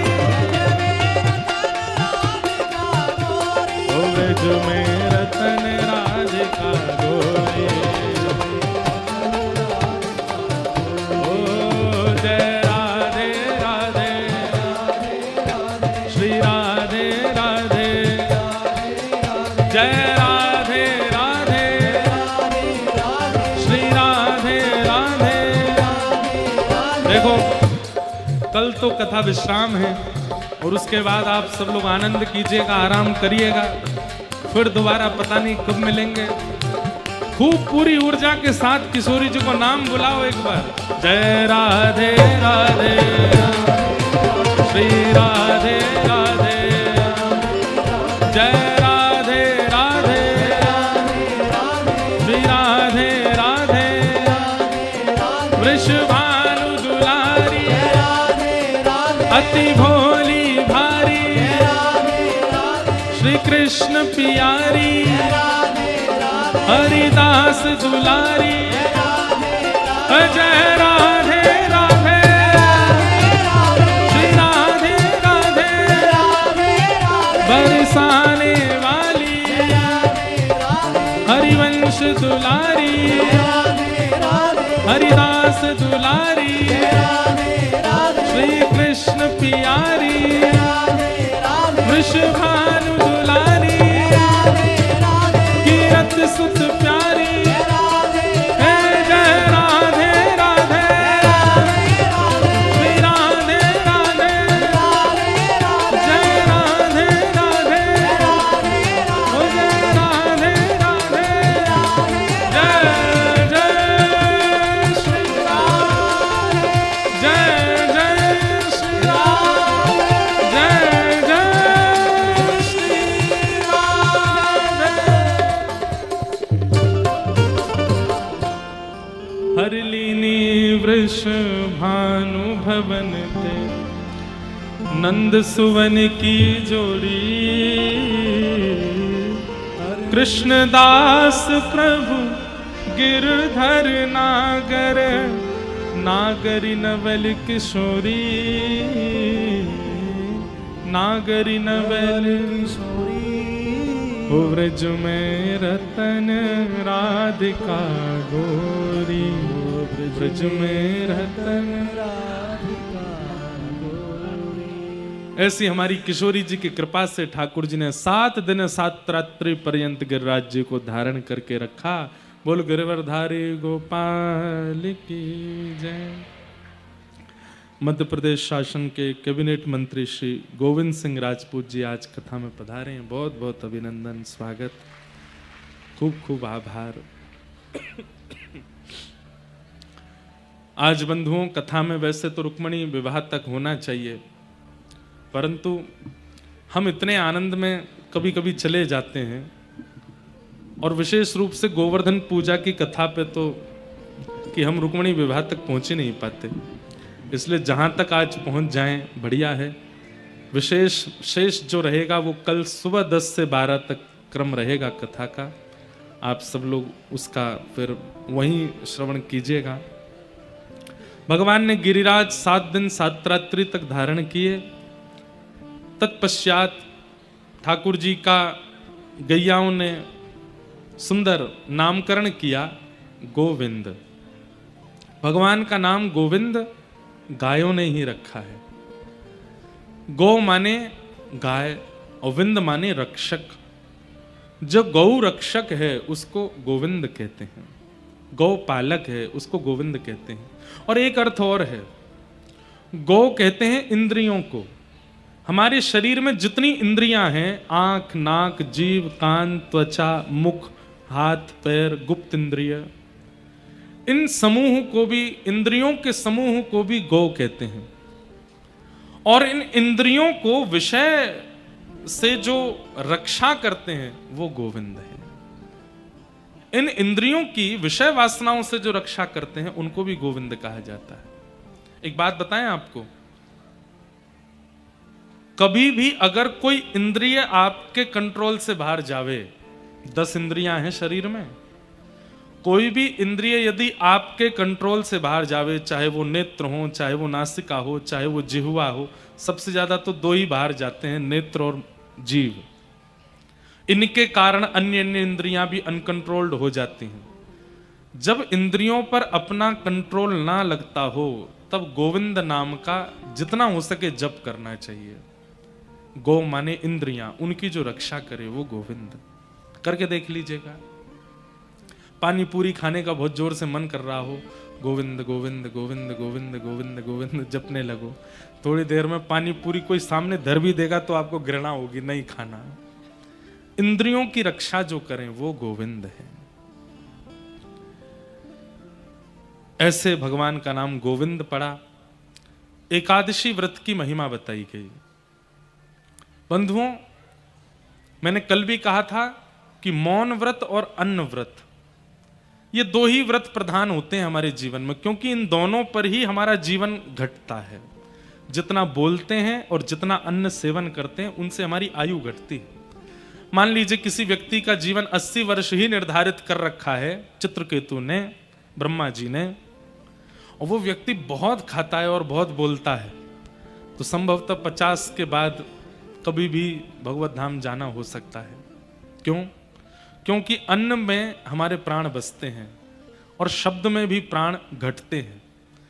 इसलिए जब बोलो तब हरि कथा, जब बोलो तब ऐसा बोलो कि किसी लोग को सहायता करने वाला हो या संभालने वाला हो या हरि चर्चा हो, क्योंकि उसमें मौन माना जाता है। अन्यथा बोलने पर आयु घटती है और अन्न सेवन से भी आयु घटती है। इसलिए कम से कम एकादशी के दिन तो अन्न नहीं खाना चाहिए। एकादशी के दिन, अच्छा, पूर्ण अन्न क्या है? गेहूं पूर्ण अन्न नहीं है, पूर्ण अन्न है चावल। चावल को पूर्ण अन्न माना जाता है। तो कम से कम छोटे बालकों को, वृद्धों को और मरीजों को भी एकादशी के दिन चावल तो बिल्कुल नहीं खाने चाहिए। एकादशी के दिन चावल मत खाओ। बाकी वृद्ध, बालक और मरीजों को रोटी खाने का अधिकार है, नहीं तो फलाहार ही पाना चाहिए। अच्छा, इसके ऊपर एक और बात सुनो। पृथ्वी पर सबके आगमन का समय निश्चित है। जैसे संध्या का समय महादेव का माना जाता है, इसलिए संध्या के समय पर 5 काम नहीं करने चाहिए। जब 2 समय मिलते हो तब सोना नहीं चाहिए, लेकिन पूरी दुनिया सोती है। 2 समय मिलते हो तब पढ़ना नहीं चाहिए, पढ़ने से विस्मृति हो जाती, जो पढ़ा है भूल जाओगे। 2 समय जब मिलते हो तब सोना नहीं चाहिए, खाना नहीं चाहिए, पढ़ना नहीं चाहिए। 2 समय जब मिलते हो तब कोई नई क्रिया का प्रारंभ, विवाह का लगुन अगर उसके अनुरूप निकला है, संध्या का ही निकलता है विवाह का अधिकतर। 2 समय जब मिलते हो तब निकलता है, या फिर गौधूली बेला में निकलता है। इसको संध्या को गौधूली बेला ही कहते हैं। तो वो भी निकलवा करके मुहूर्त के अनुसार करना चाहिए, नहीं तो नवीन कार्यों में भी प्रतिबंध है। संध्या के समय पर सहवास की भावना नहीं रखनी चाहिए, नहीं तो इन सब का दुरुपयोग होता है। संतान राक्षस तुल्य होती है। फिर सबका समय निश्चित है पृथ्वी पर आने का। संध्या का समय महादेव का माना जाता है, देवी देवताओं का माना जाता है, इसलिए उस समय केवल भजन करना चाहिए। इस समय जो माहौल हो रहा है बाहर, ये संध्या का ही समय है। 2 समय मिल रहे हैं। ऐसे ही सबका समय निश्चित है। प्रातः काल में इनका समय है, मध्याह्न काल में इनका समय है, रात्रि काल में इनका समय है, प्रेतों का भी समय है। रात्रि 2-2:30 बजे 3 बजे ये प्रेतों का समय है। उस समय प्रेत एक्टिव होते हैं अपनी स्थिति पर आजकल प्रेत ज्यादा एक्टिव हो नहीं पाते, क्योंकि मानवों से बड़ा प्रेत संसार में कोई है नहीं। अब भूत भी भाग गए दुनिया छोड़ करके। क्यों? क्योंकि भैया बोले हमसे ज्यादा खतरनाक तो ये लोग हैं। सबका एक समय है। ऐसे ही एक दिन पाप ने कहा मेरा समय क्या है? आपने सबको समय दे रखा है, पुण्य का भी समय है, सबको एक समय निर्धारित किया। पाप बोला मुझे भी तो समय दीजिए, मैं भी तो प्रचलित रहूं। तब एकादशी प्रदान की, और एकादशी के दिन भी अन्न प्रदान किया। बाकी के दिन अन्न प्राण धारक होता है, पर एकादशी के दिन पाप धारक होता है। इसलिए एकादशी के दिन अन्न सेवन नहीं करना चाहिए, क्योंकि उस दिन खाने से पाप लगता नहीं। यह भी एक आनंद की बात है, एकादशी के दिन अन्न खाने से पाप नहीं लगता। एकादशी के दिन अन्न खाने से जो आप अपने पूर्व के पापों को नष्ट कर चुके हैं वो पुनर्जागृत हो जाते हैं। मान लीजिए आप अभी गंगा स्नान करके आए, गंगा स्नान से पाप नष्ट हुआ, आपने कोई पुण्य किया, यज्ञ किया, अनुष्ठान किया, उनसे जितने पाप आपके नष्ट हुए, एकादशी के अन्न खाने से एक पाप जागृत हो जाएगा, जो नष्ट हुआ था वो पुनर्प्रकट हो जाएगा। इसलिए एकादशी के दिन कम से कम मानवों को और भी कम से कम वैष्णवों को, कृष्ण भक्ति करने वालों को अन्न नहीं खाना चाहिए। अब इसके पीछे और भी कई उदाहरण हैं, सब भाव हैं। एकादशी अब आपको बताएं, नामदेव जी महाराज, महाराष्ट्र में एक परम भक्त हुए भगवान के श्री नामदेव जी। एकादशी पर ऐसी निष्ठा थी उनकी, वो स्वयं तो एकादशी करते ही थे, और कोई उनको अन्न खाता दिख जाता तो उसके पैर पकड़ के रोने लगते, बोले अन्न मत खाओ, आज मत खाओ, आज एकादशी, आज मत खाओ। लोग बाग कहते तुम करते हो तुम करो, हमको क्यों रोकते हो? बोले कि मैं स्वयं भी नहीं खाऊंगा, किसी को खाते हुए देखूंगा भी नहीं। और सिर पे खड़े हो जाते कि वो अन्न खाए नहीं। फल खा लो, सेब खाओ, केला खाओ, दूध पियो, अन्न नहीं खाओगे, आज एकादशी। एक बार भगवान बोले कि भाई ये बहुत एकादशी स्वयं भी करते हैं, दूसरों से भी करवाते हैं, आज मैं इनकी परीक्षा लूं। तो भगवान एक दीनहीन से ब्राह्मण का रूप धारण करके और दर दर गिरते हुए, जैसे कोई बहुत व्याकुल होता है, ऐसे व्याकुल अवस्था में गिरते हुए नामदेव जी के द्वार पर आ गए। एकादशी के दिन नामदेव जी दौड़े, मेरे घर पर ब्राह्मण आए, संत आए, तुरंत उनको लेके आए। महाराज आप इतने व्याकुल क्यों हो रहे हैं? जल पीजिए। जल नहीं पीना मुझको। नामदेव जी बोले क्या हो गया? बोले मैं 5 दिन से भूखा हूं, भूख लगी है, मुझे प्रसाद पाना है, जल्दी भोजन कराओ मुझको। नामदेव जी बोले आज तो एकादशी है, मैं भोजन कैसे कराऊं? अरे एकादशी तुमको नियम की पड़ रही, मेरे प्राण निकल रहे हैं यहां पर, जल्दी। पत्नी को कहा लेके आओ, नामदेव जी की पत्नी को तुम जाओ, जाके रसोई से जो बना हो लेके आओ। नामदेव जी बोले नहीं, आज एकादशी है, मैं सेब अमनिया करके ले आता हूं, मैं केला प्रसाद दे देता हूं, दूध पी लीजिए आप, आज एकादशी, आज अन्न नहीं खाना है। ठाकुर जी आए थे ब्राह्मण का रूप बना के। ठाकुर जी बोले हमारे यहां प्राण निकले जा रहे हैं, तुम केला खिला रहे हो? अरे रोटी की भूख लगी है, चावल की भूख लगी है, प्रसाद पवाओ। महाराज कल 4:30 बजे प्रातः काल में द्वादशी लगेगी, तब तक तो नहीं पा सकते, मैं आपको नहीं पवाऊंगा। महात्मा बोले तो फिर छोड़ो हमको, किसी और के घर जाते हैं, वहां जाके पाएंगे। बोले कहीं और जाने भी नहीं दूंगा, अब मुझे पता चल गया कि आप अन्न खाने वाले हो, अब कहीं नहीं जाने दूंगा। केला खा लीजिए, फल रख दिए सामने, बोले फल खाओ। बड़े विचित्र आदमी हो, अपना नियम है तुम अपने आप करो, हमको क्यों थोप रहे हो अपना नियम? महाराज एकादशी पर अन्न खाने से पाप लगता है, हमको लगने दो पाप। हम नहीं, एकादशी पर अन्न खाते हुए देखने वाले को भी पाप लगता, मुझे भी लगेगा, मैं क्यों पाप लूं? आपको नहीं खाने दूंगा, आप फल खाओ।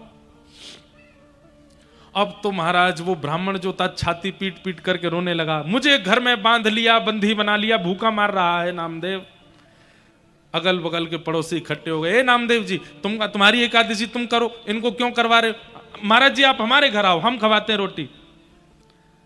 नामदेव जी बोले आप अगर जाना चाहते हैं तो मेरे शव के ऊपर से चले जाइए, मैं प्राण त्याग दूं फिर चले जाना, मैं जीते जी तो आपको अन्न नहीं खाने दूंगा, आज एकादशी है।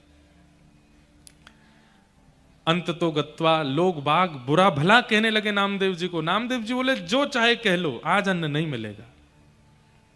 ना स्वयं खा रहे ना खाने दे रहे। अंत में भगवान तो नाटक करने में बड़े ऊंचे हैं, जोर से गिर पड़े, हाय मेरे प्राण निकल रहे हैं, अब अन्न नहीं मिले तो मेरे प्राण चले जाएंगे। अरे नामदेव मेरे प्राण निकल रहे हैं, अब तो मुझ पर दया करो, केला खाइए ना, सेब खाइए, दूध पी लीजिए। अरे प्राण निकल रहे हैं मेरे, प्राण निकलने वाले को तो अन्न खिला सकते हो, कोई बात नहीं, एकादशी के दिन प्राण जाएंगे तो वैकुंठ ही जाओगे आप, कहीं और तो जाना नहीं आपको। ठाकुर जी ने ऐसा नाटक किया कि तड़पते तड़पते तड़पते उस ब्राह्मण भेष के मानो जैसे प्राण निकल ही गए। वैद्यों ने आकर के देखा तो नाड़ी बंद है, सांस नहीं चल रही, बोले तो पधार गए। गांव के लोग बोले धिक्कार है नामदेव, ऐसे नियम का क्या फायदा कि तू दूसरे के प्राण ले लेता है, बेचारे वो अन्न मांग रहे थे तूने नहीं दिया। नामदेव जी रोने लगे, मेरा अपराध है ना, मैंने तो एकादशी का मान किया, अपने घर में ही चिता बनाई और चिता में उन ब्राह्मण देवता को पधराया, अपने परिवार सहित चिता में जीवित बैठ गए नामदेव जी। बोले मैं प्राण त्याग, मेरी वजह से प्राण गए, मैं भी प्राण त्याग दूंगा, लेकिन एकादशी नियम की इतनी महिमा है वो मैं नहीं तोड़वा सकता। चिता में जैसे ही अग्नि स्वयं ही प्रकट की है, इतने में ही ब्राह्मण देवता, वो तो भगवान ही थे, उनको ताप लगा नीचे से, तुरंत उठ करके खड़े हो गए। लोग बाग डर गए और प्रेतात्मा आ गई, लेकिन तुरंत ही शंख चक्र गदा पद्म धारण करके भगवान प्रकट हो गए, नामदेव जी को हृदय से लगाया। अरे मेरे नामा, मैं तो तेरी एकादशी निष्ठा की परीक्षा लेने आया था। तब सब गांव के लोगों ने प्रण लिया कि जब इनकी निष्ठा पर ठाकुर जी प्रकट हो सकते हैं तो हम एकादशी क्यों ना रखें। और उस दिन से फिर पंढरपुर में आज भी एकादशी सब करते हैं। हम कोई थोप नहीं रहे आपके ऊपर, पर प्रयास करो, कम से कम तिथि में एकादशी का तो पता हो आपको कि इस दिन घर में चावल तो भूल के भी नहीं बने, अन्न तो पाना ही नहीं है, प्रयास करो। अब हम स्वयं कई बार इतने ज्यादा प्रवास में होते हैं, हमसे गलती से हम भी अन्न पा लेते हैं, पर जब प्रवास में नहीं है, ध्यान में है, तो प्रयास करेंगे कि एकादशी रखें और चावल तो बिल्कुल नहीं पाने। एकादशी पर व्रत करने वाले व्यक्ति, एक प्रकार से व्रत करने से एक दिन की आयु बढ़ती है आपकी। एक दिन आप अन्न नहीं खाते तो एक दिन की आयु आपकी बढ़ जाती है। पर एकादशी के दिन व्यक्ति जब व्रत करता है तो उसकी एक दिन की आयु बढ़ती नहीं, वो ठाकुर जी को अर्पित हो जाती है। और ठाकुर जी कहते हैं ये सबसे बहुमूल्य वस्तु तूने मुझे अर्पित की है। कोई स्वर्ण चढ़ावे, चांदी चढ़ावे, धन चढ़ावे, कुछ भी चढ़ावे, लेकिन कोई व्यक्ति अपनी आयु ही ठाकुर जी को अर्पित कर दे कि मैं अपना एक दिन की आयु आपको दे, ठाकुर जी कितने प्रसन्न होते हैं उससे। इसलिए एकादशी व्रत करना चाहिए। मन की विचारों की शुद्धता भी उससे प्रारंभ हो जाती है। और तत्पश्चात प्रारंभ हुई रास पंचाध्याय की कथा। जो सबसे ज्यादा प्रश्न चिन्ह बना रहता है दुनिया में, भगवान का रास। बंधुओं, ये रास, रस और रास, ये दो शब्द हैं, बड़ा सीधा अर्थ है इनका। रस का मतलब क्या? आप ठाकुर जी के पास जाते हैं, ये रस है। पर आपकी प्रेम भक्ति से प्रसन्न होकर ठाकुर जी आपके पास आ जाते हैं, ये रास है। भक्ति के पथ का प्रारंभ क्या है? रस। और भक्ति के पथ का विश्राम क्या है? रास। मंदिर में रहते हो भगवन, कभी बाहर भी आया जाया करो। मैं रोज तेरे दर आता हूं, कभी तुम भी मेरे घर आया करो। ठाकुर जी आपके पास आ जाएं, वो रास है। एक प्रकार से सागर की पहली कथा रस थी, दूसरी कथा रास है। ये 6 महीने में जो ये 2 कथाओं का क्रम बना है, जो कि असंभव है, कहीं होता ही नहीं और आगे मुझे लगता हो भी नहीं पाएगा कहीं। ये दूसरी कथा तो रास है। पहले आपने निमंत्रण दिया था गिरधर लाल जी को, अब की बार तो मना करते करते गिरधर लाल जी अपने आप आ गए सागर। ये रास है। कई लोगों को तो पहले दिन कथा जब प्रारंभ हुई उसके 2 दिन पहले ही पता चला कि कथा फिर से हो रही है। एक कोई व्यक्ति आया, बोले मुझे तो लगा ये जनवरी वाले पोस्टर ही लग रहे हैं शहर में। बाद में जब तिथि देखी, अरे नहीं, फिर से कथा हो रही है सागर में। ये रास है। सीधी बात, आप अपने प्रेमी से मिलने के लिए प्रयास करते हैं, वो रस है, पर प्रेमी आपसे मिलने की प्रयोजना बनावे, वो रास है। नामदेव जी के साथ में रास हुआ क्योंकि ठाकुर जी आते हैं। सूरदास जी के साथ में रास हुआ, तुलसीदास जी के साथ में रास हुआ, मीराबाई के साथ रास हुआ। क्यों? क्योंकि ये ठाकुर जी के पास नहीं जाते थे, ठाकुर जी इनके पांचे पांचे डोलते थे। ये रास है। रास का मतलब नृत्य नहीं होता, नाचना नहीं होता रास का मतलब। अब वो बात अलग है कि भाई घर पे ठाकुर जी आ जाएंगे तो आपका रोम रोम नृत्य करेगा। गोपियों के साथ जो रास हुआ वो नृत्य नहीं था, प्रायोरिटी दी है ठाकुर जी ने, इसलिए उसका नाम रास पड़ा। अब इतनी प्रायोरिटी ठाकुर जी ने दी कि गोपियां नाचने लगी, इसलिए प्रचलित हो गया कि रास का मतलब नाचना होता है। नहीं, रास का मतलब भगवान के द्वारा भक्त पर कृपा, अनुग्रह, उसको रास कहते हैं। विदुर जी महाराज कौरवों की सभा में बैठे थे। सुनिए रास किसको कहते हैं, ध्यान से सुनना। कौरवों की सभा में विदुर जी बैठे थे और शांति दूत बनकर के, शांति प्रस्ताव लेकर के द्वारिकाधीश कृष्ण आए थे हस्तिनापुर। किसी ने जाकर के दुर्योधन से कहा, ऐसा स्वागत करना, ऐसा अभिनंदन करना कि कृष्ण पांडवों को छोड़ के तुम्हारे पक्ष में आ जाएं। तो दुर्योधन ने कोई कसर नहीं छोड़ी, इतना अद्भुत स्वागत किया ठाकुर जी का कि देवता तक आकाश से देख रहे थे। इतना अद्भुत स्वागत हस्तिनापुर में ठाकुर जी का हुआ। पूरी भीड़ इकट्ठी हुई, लाखों करोड़ों की भीड़ देख रही है, और द्वारिकाधीश कृष्ण सामान्य सी पदवी से आए थे ठाकुर जी। कौन? शांति दूत बन के आए थे, ये कहने के लिए कि भाई युद्ध मत करो। वो बात सबको पता है कि भगवान ने कहा युद्ध मत करो, 5 गांव दे दो पांडवों को। तो दुर्योधन ने कहा सुई के नोक के बराबर जमीन भी बिना युद्ध के नहीं दूंगा, युद्ध तो होगा। भगवान बोले ठीक है, तो फिर भुगतो। उसके बाद दुर्योधन ने अद्भुत पंडाल बनाया था और उसमें हजारों प्रकार के व्यंजन रखे थे ठाकुर जी को पवाने के लिए। लाखों की तादाद में लोग दर्शन कर रहे थे, देख करके लोग दुर्योधन की प्रशंसा कर रहे थे, भाई ऐसी खातिरदारी, ऐसा स्वागत। ठाकुर जी गए उस पंडाल में जाकर के व्यंजनों की ओर देखा। बैठिए ठाकुर जी, आपको पवाते हैं, बढ़िया बढ़िया व्यंजन पवाते हैं। युद्ध तो होगा, लेकिन अब युद्ध जब होगा तो होगा, आप तो बैठ के प्रसाद पाओ। सब योजना थी ठाकुर जी को अपने पक्ष में बुलाने की। भगवान बोले दुर्योधन, मैं तो पहले ही कहीं और निमंत्रण स्वीकार कर चुका हूं आज का। दुर्योधन बोला मैंने इतनी व्यवस्था की है आपके आगमन की, और हस्तिनापुर में मेरे अलावा और कौन निमंत्रण दे सकता है आपको? पता ही नहीं है उनको, पीछे खड़े हैं। भगवान ने तिरछी नजर कर, विदुर जी, ये विदुर काका मुझको रोज बोलते थे मेरे घर कब आओगे, मेरे घर। पिछली बार मैंने इनसे कहा था कि अब की बार हस्तिनापुर आऊंगा तो मैं आपके घर जरूर आऊंगा, विदुरानी जी ने बड़ी व्यवस्था कर रखी है। विदुर जी बोले मैंने कब निमंत्रण दिया इनको, मैंने तो कभी बोला नहीं। क्यों विदुर जी? कहा था ना। अब विदुर जी, अब भगवान कह रहे हैं कि इन्होंने मुझे निमंत्रण दिया, मैं इनके घर, कोई मना कैसे करे? विदुर जी बोले हाँ दिया था। दुर्योधन बोले अच्छा काका जी, हमको तो बताया भी नहीं आपने, ठाकुर जी को निमंत्रण दिया। विदुर जी मनी मन सोच रहे मुझे भी तो नहीं पता था। अच्छा विदुर जी आप तो जाओ, मैं आता हूं, बस थोड़ी देर में पहुंच रहा हूं। अब विदुर जी एक पांव में चप्पल पहनी, दूसरी में पहनी नहीं, धनुष कहीं गिरे, बाण कहीं गिरे, पता ही नहीं। ठाकुर जी ने पूरी सभा में कह दिया कि विदुर के यहां मेरा निमंत्रण है। ये होता है रास।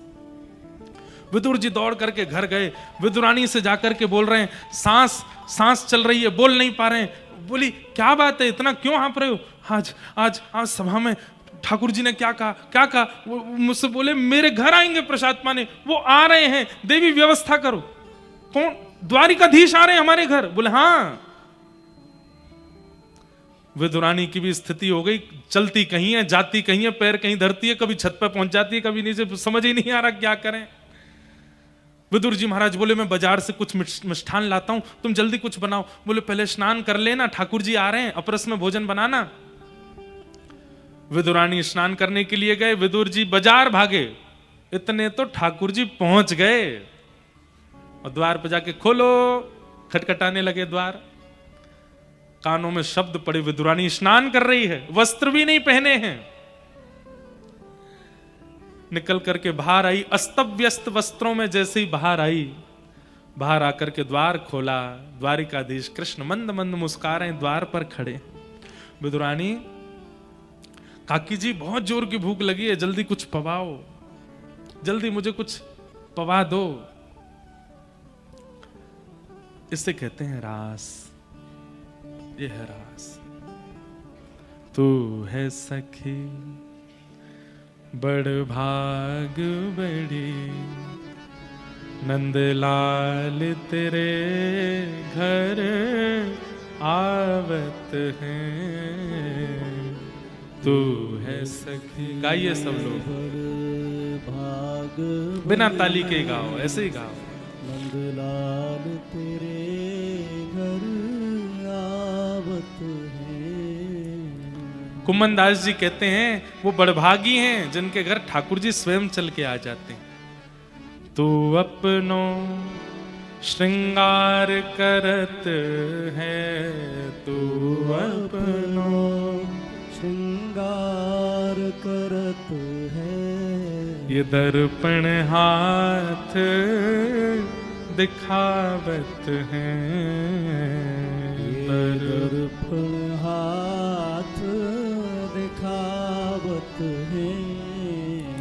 तू है सखी बड़ भाग बड़ी, गोपाल तेरे घर आवत हैं। तू है सखी बड़ भाग बड़ी, गोपाल तेरे घर आवत। और सब कोई इनको यश गावे, सब कोई इनको यश गावे। पर ये तेरो यश गावत हैं, ये तेरो यश गावत। अरे ठाकुर जी किसी का यश गावें, ये रास है। ठाकुर जी किसी के घर आ जाएं, ये रास है। आप अपने केश काट रहे हो, ठाकुर जी दर्पण दिखा रहे हैं, ये रास है। आप भोजन बना रहे हो, ठाकुर जी नमक पधरा रहे हैं, ये रास है। कैसे कैसे भक्तों के संग ठाकुर जी ने लीला की। जनाबाई, नाम सुना जनाबाई का? महाराष्ट्र में परम भक्ता हुई भगवान की जनाबाई। एकादशी के दिन पंढरपुर में इतनी भीड़ होती है, इतनी भीड़ होती है कि लाखों की तादाद में लोग दर्शन करने आते हैं। लेकिन रोज का नियम था कि शाम के समय नामदेव जी के घर पर कीर्तन होता था और कीर्तन में लाखों लोग नृत्य करते थे और ऐसी भावना थी कि उस कीर्तन में ठाकुर जी आते थे। एकादशी के दिन जब कीर्तन होता था ना, तो जनाबाई सबके आगे हाथ जोड़ती, आज ज्यादा कीर्तन मत करना। क्यों? ठाकुर जी पूरे दिन लाखों को दर्शन देते देते थक गए होंगे, कीर्तन जोर से करोगे तो आके उनको नाचना पड़ेगा, पहले से इतने थके हुए, आएंगे तो और थक जाएंगे। सब लोग सोचते छोटी है, ये लाली है, ऐसी बोलती रहती है, इसके बोलने से क्या होता है। जोर जोर से कीर्तन करते। कीर्तन में ठाकुर जी आते, सबको नहीं दिखाई देते थे, नामदेव जी को, जनाबाई को, 2-4 भक्तों को दिखाई देते थे ठाकुर जी नाच रहे हैं। अब यहां मराठी समझे नहीं, हमसे मराठी गवे भी नहीं, अच्छे अच्छे अभंग हैं महाराष्ट्र के। अगर आप हमसे पूछें कि भारतवर्ष में कश्मीर से कन्याकुमारी तक किस प्रांत के भक्तों पर आप न्योछावर हैं, हम तो महाराष्ट्र के भक्त, अद्भुत भक्त हैं महाराष्ट्र के। ऐसी भक्ति, इतने सरल और इतने सहज भक्त हैं महाराष्ट्र के। अबीर गुलाल उधरी तरंग, अभंग है मराठी में। अबीर गुलाल उधरी तरंग, नाथा घरी नाचे माझा सखा पांडुरंग, नाथा घरी नाचे माझा सखा पांडुरंग। ठाकुर जी ऐसे कमर पर हाथ धर के और नृत्य करते हुए सभा में आते थे। जनाबाई ने जैसे ही देखा ठाकुर जी आए, दौड़ करके गई, नामदेव जी के चरण पकड़ने लगी। आज कीर्तन मत करो, देखो थके आए हैं, अब नाच रहे हैं, उनके पैरों में दर्द हो जाएगा। रोती रही जनाबाई। एकादशी का कीर्तन पूरा हुआ, रात भर रोती रही और ठाकुर जी के शिखर को दूर से देखते देखते डांट रही है ठाकुर जी को। मराठी भाषा में डांट रही है, तुमको समझ नहीं आता, आज एकादशी है फिर भी कीर्तन में क्यों आए, इतने थके थे फिर भी क्यों आना था आपको, इतना नाचे, पैर में दर्द हो गया होगा। इतने में ठाकुर जी प्रकट हो गए जनाबाई के सामने। क्या बात है जना, इतना क्यों रोती है, आपके पैरों में दर्द हो रहा होगा, आप थक गए होंगे। ठाकुर जी बोले अच्छा ठीक है, नीचे बैठ गए और ऐसे टेक लगा के अपने दोनों पैर जना की गोद में धर दी, ले दबा ले पैर, तेरे को बहुत चिंता होती मेरी, दबा ले। छोटी सी जनाबाई चरण दबाती ठाकुर जी के। अब छोटी सी है, बात क्या करनी है ठाकुर जी से उसको पता तो है नहीं, तो ठाकुर जी से पूछती है आज भोजन किया आपने? ठाकुर जी बोले हाँ किया। क्या खाया? भगवान बोले पूरन पोली खाई। अच्छा, कल क्या खाया था भोजन में? ठाकुर जी बोले कल भी पूरन पोली खाई थी। परसों क्या खाया था? बोले परसों भी पूरन पोली खाई थी। उससे पहले क्या खाया था? बोले उस दिन भी पूरन। बोले मंदिर में और कुछ नहीं बनता? और कुछ नहीं बनता, पुजारी पूरन पोली खिलाते हैं रोज। जनाबाई बोली आपका मन तो भर गया होगा पूरन पोली से। ठाकुर जी बोले हाँ भर तो गया, पर क्या करें, अहम भक्त पराधीन, मैं कुछ और बना के पवाऊं आपको? ठाकुर जी बोले तुम बनाओगी? बोले हाँ, लेकिन आपको मेरी सहायता करनी पड़ेगी, अब मैं छोटी सी हूं, अकेली कैसे बनाऊंगी? ठाकुर जी बोले क्या करना है बताओ? बोले जाओ वहां से लकड़ी उठा लाओ। ठाकुर जी लकड़ी उठा के लाए, चूल्हा में लगाई। अब छोटी सी जनाबाई अपने हाथों से रोटी बना रही है। ठाकुर जी को बोली अब मैंने पैरों की सेवा कर दी, थकान कम हो गई, चलो आलू काटो। ठाकुर जी आलू काट रहे हैं। अब टमाटर मनिया करो। ठाकुर जी हम टमाटर मनिया कर रहे हैं। छौंक लगा रही है, ठाकुर जी हल्दी डाल रहे हैं, नमक डाल रही है, प्रेम से दोनों मिलके। और दूर खड़ी खड़ी रुक्मणी जी देख रही हैं, नेत्रों से आंसू गिर रहे हैं। इतना सुख तो हमको नहीं दिया कभी इन्होंने, जितना सुख जनाबाई को दे रहे। ये रास है। तू अपनों श्रृंगार करत है, तू अपनों श्रृंगार करत है, ये दर्पण हाथ दिखावत है, ये दर्पण हाथ दिखावत है। सब कोई इनको यश गावे, सब कोई इनको यश गावे, पर ये तेरो यश गावत है, पर ये तेरो यश गावत है। तू है सखी बड़ भाग बड़ी, नंदलाल तेरे घर आवत है। तू है सखी बड़ भाग बड़ी, नंदलाल तेरे घर आवत है। तो ये रास है। हम सब रस का अनुभव करते हैं, रास का नहीं कर पाए अभी तक।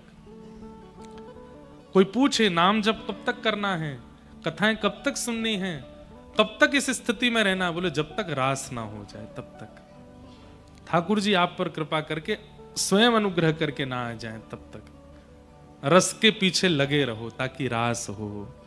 तो रास का मतलब समझ आया? किसे कहते हैं रास?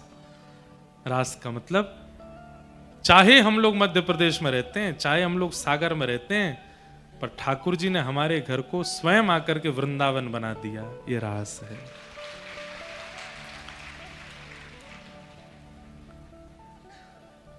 गोपियों को भगवान पहले ही आश्वासन दे चुके थे कि शरद पूर्णिमा की रात्रि पर हम रास करेंगे, मतलब तुम्हारे पास आएंगे, तुमको हमारे पास नहीं आना पड़ेगा।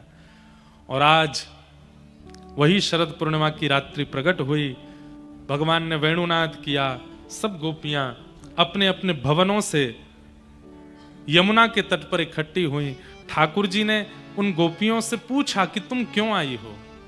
अब आमंत्रण निमंत्रण भेजने के बाद कोई पूछे कि क्यों आए हो, तो गोपियों ने भी ऐसा सुंदर जवाब दिया ठाकुर जी को। बोले पहले तो हमको आमंत्रण दिया, फिर वंशी बजा के हमको बुला लिया, हम सब छोड़ छाड़ के आ गए, तो हमसे पूछ रहे हो क्यों आई हो? हम इसलिए आई हैं क्योंकि हमको पता है तुम नंद नंदन नहीं हो, तुम यशोदा नंदन नहीं हो। ठाकुर जी बोले तो फिर मैं कौन हूं? बोले तुम जगत नियंता जगदाधार त्रिलोकीनाथ भगवान हो, और हम जीवात्मा हैं। जीवात्मा भगवान के समीप इसलिए आता है ताकि 84 लाख की योनियों में भटकना उसका बंद हो, इसलिए हम आई हैं आपके पास। ठाकुर जी परखना चाह रहे थे कि कहीं मुझे पुरुष दृष्टि में देख करके और स्वयं स्त्री मान करके ये किसी अन्य भावना से तो मेरे पास नहीं आई हैं। और गोपियों ने उसका स्पष्टीकरण कर दिया कि ना हम स्त्रियां, ना आप पुरुष हो, आप परमात्मा हो, हम जीवात्मा हैं। इस भाव से हम आई हैं। ठाकुर जी बोले हम आपकी भावना से, ये पूरा प्रसंग जो हमने अभी 2 मिनट में सुनाया ये 2 घंटे का है, पर हमने 2 मिनट में कह दिया है। गोपियों के साथ भगवान ने फिर रास किया। रास कैसे कर रहे हैं? प्रत्येक गोपी के पास जाते हैं, तुम को का बना के लाई, मैं तो तुम्हारे काजे बना के लाई, चल खवा दे अपने हाथ से। उसके हाथ से खाते हैं। किसी गोपी के पास जाके शरबत पीते हैं, जल पीते हैं, किसी गोपी के पैर दबाते हैं, किसी गोपी के श्रृंगार का अनुभव करते हैं। इतनी प्रायोरिटी ठाकुर जी देने लगे कि गोपियों के चित्त में मान आ गया, अभिमान आ गया। हम परम सुंदरी हैं इसलिए ठाकुर जी हमारे पास आ रहे हैं। क्यों? अब यह भी बात समझने की कि मान क्यों आया। क्योंकि गोपियां बिना गुरु के रास में गई हैं। गुरु कौन है? श्री राधा रानी। अगर ठाकुर जी आपके संग रास करने का मन बना लें, आपके घर आ जाएं और आपके ऊपर एक गुरु नहीं है, तो ठाकुर जी के घर आगमन का या ठाकुर जी की कृपा का आपको मान होगा, आपको अभिमान हो जाएगा।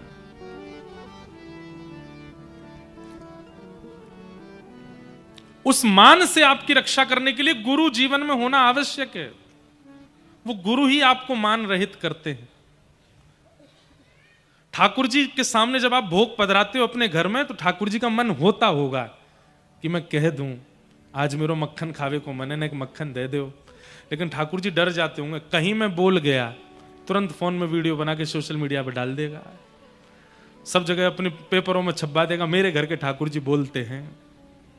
मान करेगा और प्रसिद्धि के लिए मान करके अपने भक्ति को नष्ट कर देगा। इसलिए ठाकुर जी बोलते नहीं, इसलिए ठाकुर जी हिलते नहीं, इसलिए ठाकुर जी चलते नहीं।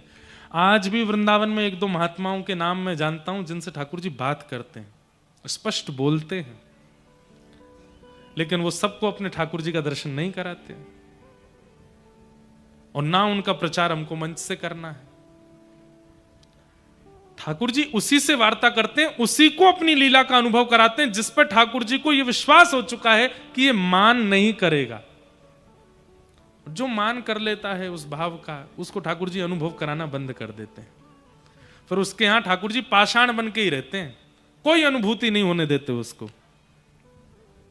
इसलिए अनुभव करना है ठाकुर जी की लीला का, स्वरूप का, भावों का, तो मान रहित बनिए। मान रहित ठाकुर जी को ये फील करा दो कि आपको मान नहीं है, तभी ठाकुर जी अनुभव कराएंगे।